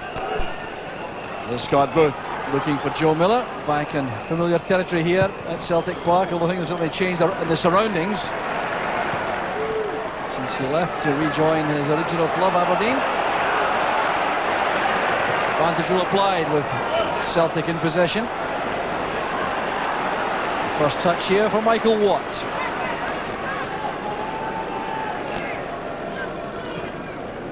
It's his 9th consecutive match in the Aberdeen side. Headed away by Hughes. Glass again trying to find Booth this time. Celtic defender is Boyd. McNamara towards Van Hooijdonk. This is Grant. That's good play by Grant. Now McStay into space for Walker. He's onside. Excellent goalkeeping.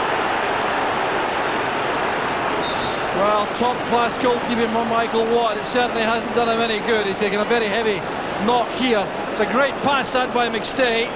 Andy Walker just onside. Couldn't quite get there before the keeper.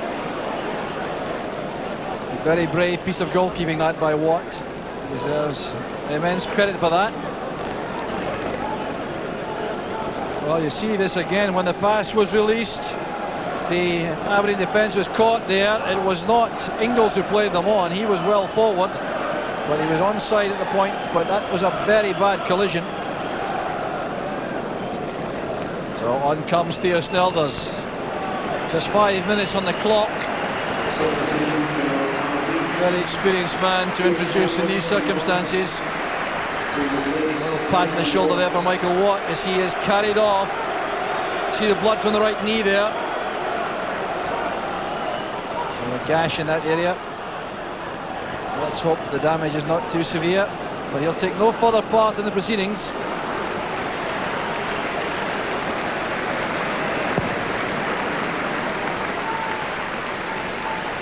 Hughes up with Dodds, that's Glass. Good turn by Donnelly. McLaughlin knew exactly where McKinley was. Strong challenge there by Van Hooydonk. Good play from McStay. This is Simon Donnelly. Good effort by Donnelly. Very sensible that, to test Theo Snelders so quickly. Good build-up play though with McStay at the heart of it all again for Celtic. Keeper at full stretch may well have had that covered, I think. Here's McKimmie. Billy Dodds is asking for that. He's found Glass. Boyd's there for the clearing header. Now Jess. Good running by Booth. Just out of reach that pass. Very willing run made from the right by Scott Booth across the penalty box. Jess biding his time here, waiting for the movement which was provided by Booth eventually. Couldn't quite reach it. Stay being challenged by Jess. Strong play by Bernard. Here's Joe Miller. The Grant in swiftly. The tackling is quick and decisive. Good play by Jess. Takes it back here. Good movement from the back. Comes from McKimmie. Dodds has gone to the left touchline. Jess available again, hounded by Peter Grant. Space now for Joe Miller to attack McKinley. That's good running. Dodds coming in the far post. McNamara did well for Celtic. Slip there by Glass, trying to turn that back to McKimmie. It's Van Hooydonk. Now McNamara. Good counter-attack this from Celtic. Van Hooydonk has run offside.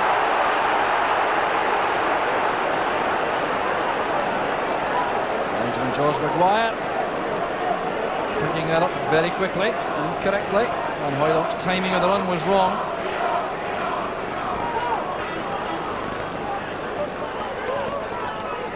Last to Dodds. Boyd's tackle, he was unlucky there. The ball reaching Brian Grant for Aberdeen.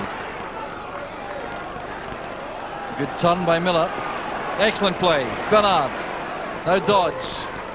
Fine play by Aberdeen again. Here's Joe Miller. That's for Booth. Excellent move from Aberdeen. Well, a first-time snapshot certainly justified there for Scott Booth. He applauds the pass he received. This was great build-up play. Paul Bernard there with a pass. It played wide by Billy Dodds. Joe Miller plays this first time into the path of Scott Booth. Didn't get full power and accuracy into that.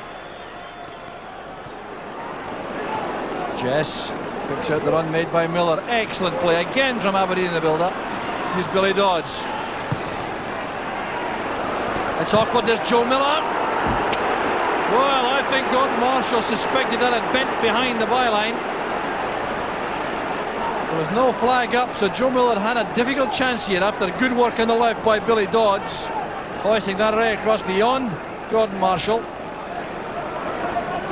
This is Gary Smith. for Brian Grant. McNamara's headed a bad one. That's McKimmie. Good save there by Marshall. Almost slipped through his hands. But what a terrible header out it was. Straight to Stuart McKimmie by McNamara, and Marshall did enough there to get that wide of the post.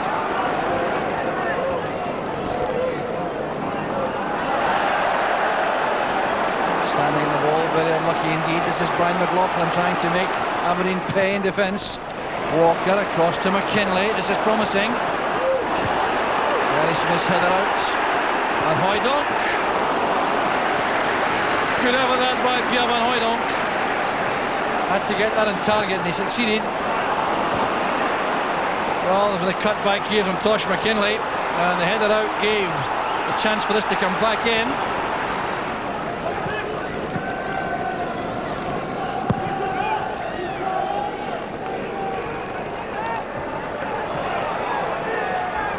Ingles down to Grant.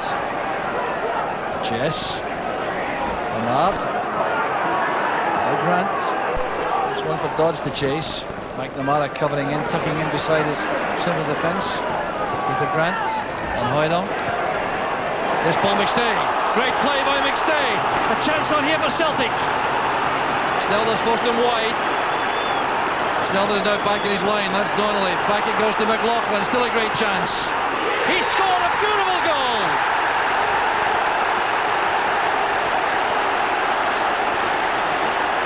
Superb build-up play from Celtic. And Brian McLaughlin gets his third goal in Celtic colours. But it was Paul McStay who did the real damage here, breaking from midfield, then going wide of Theo Snelders, who did well to force him there. Then the keeper made his way back to goal. But look at the Celtic patience now, playing passes here. McLaughlin and Donnelly. McLaughlin on his own here, saw the opening and found the far corner. Well, really remarkable play this from Celtic. Simon Donnelly with a delicate return pass. No possible question there of offside against McLaughlin, and he caught out Snelders on the near post. Here's Joe Miller now. Booth goes on the outside. Miller comes inside. That's for Glass. Good tackle by McNamara.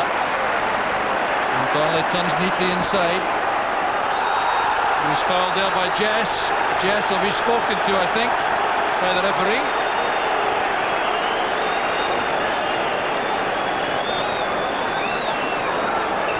So, what a warning for Ian Jess.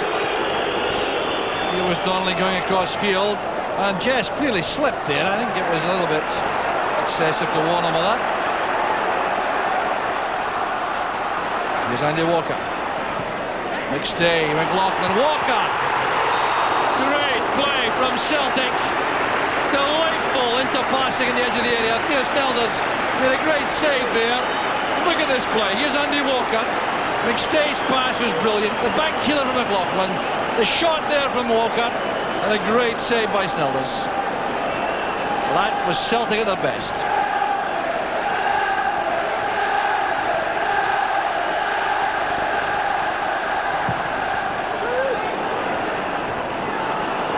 Here's Brian McLaughlin. Oh, that's good play again. Delicate ball inside. Van Hooijdonk. McStay. Well, Celtic going for the kill just before half-time. Paul McStay's been such a major influence in midfield. This was delightful play by Brian McLaughlin. And Hooijdonk initially had a chance. Just cued the header. And McStay couldn't keep that down.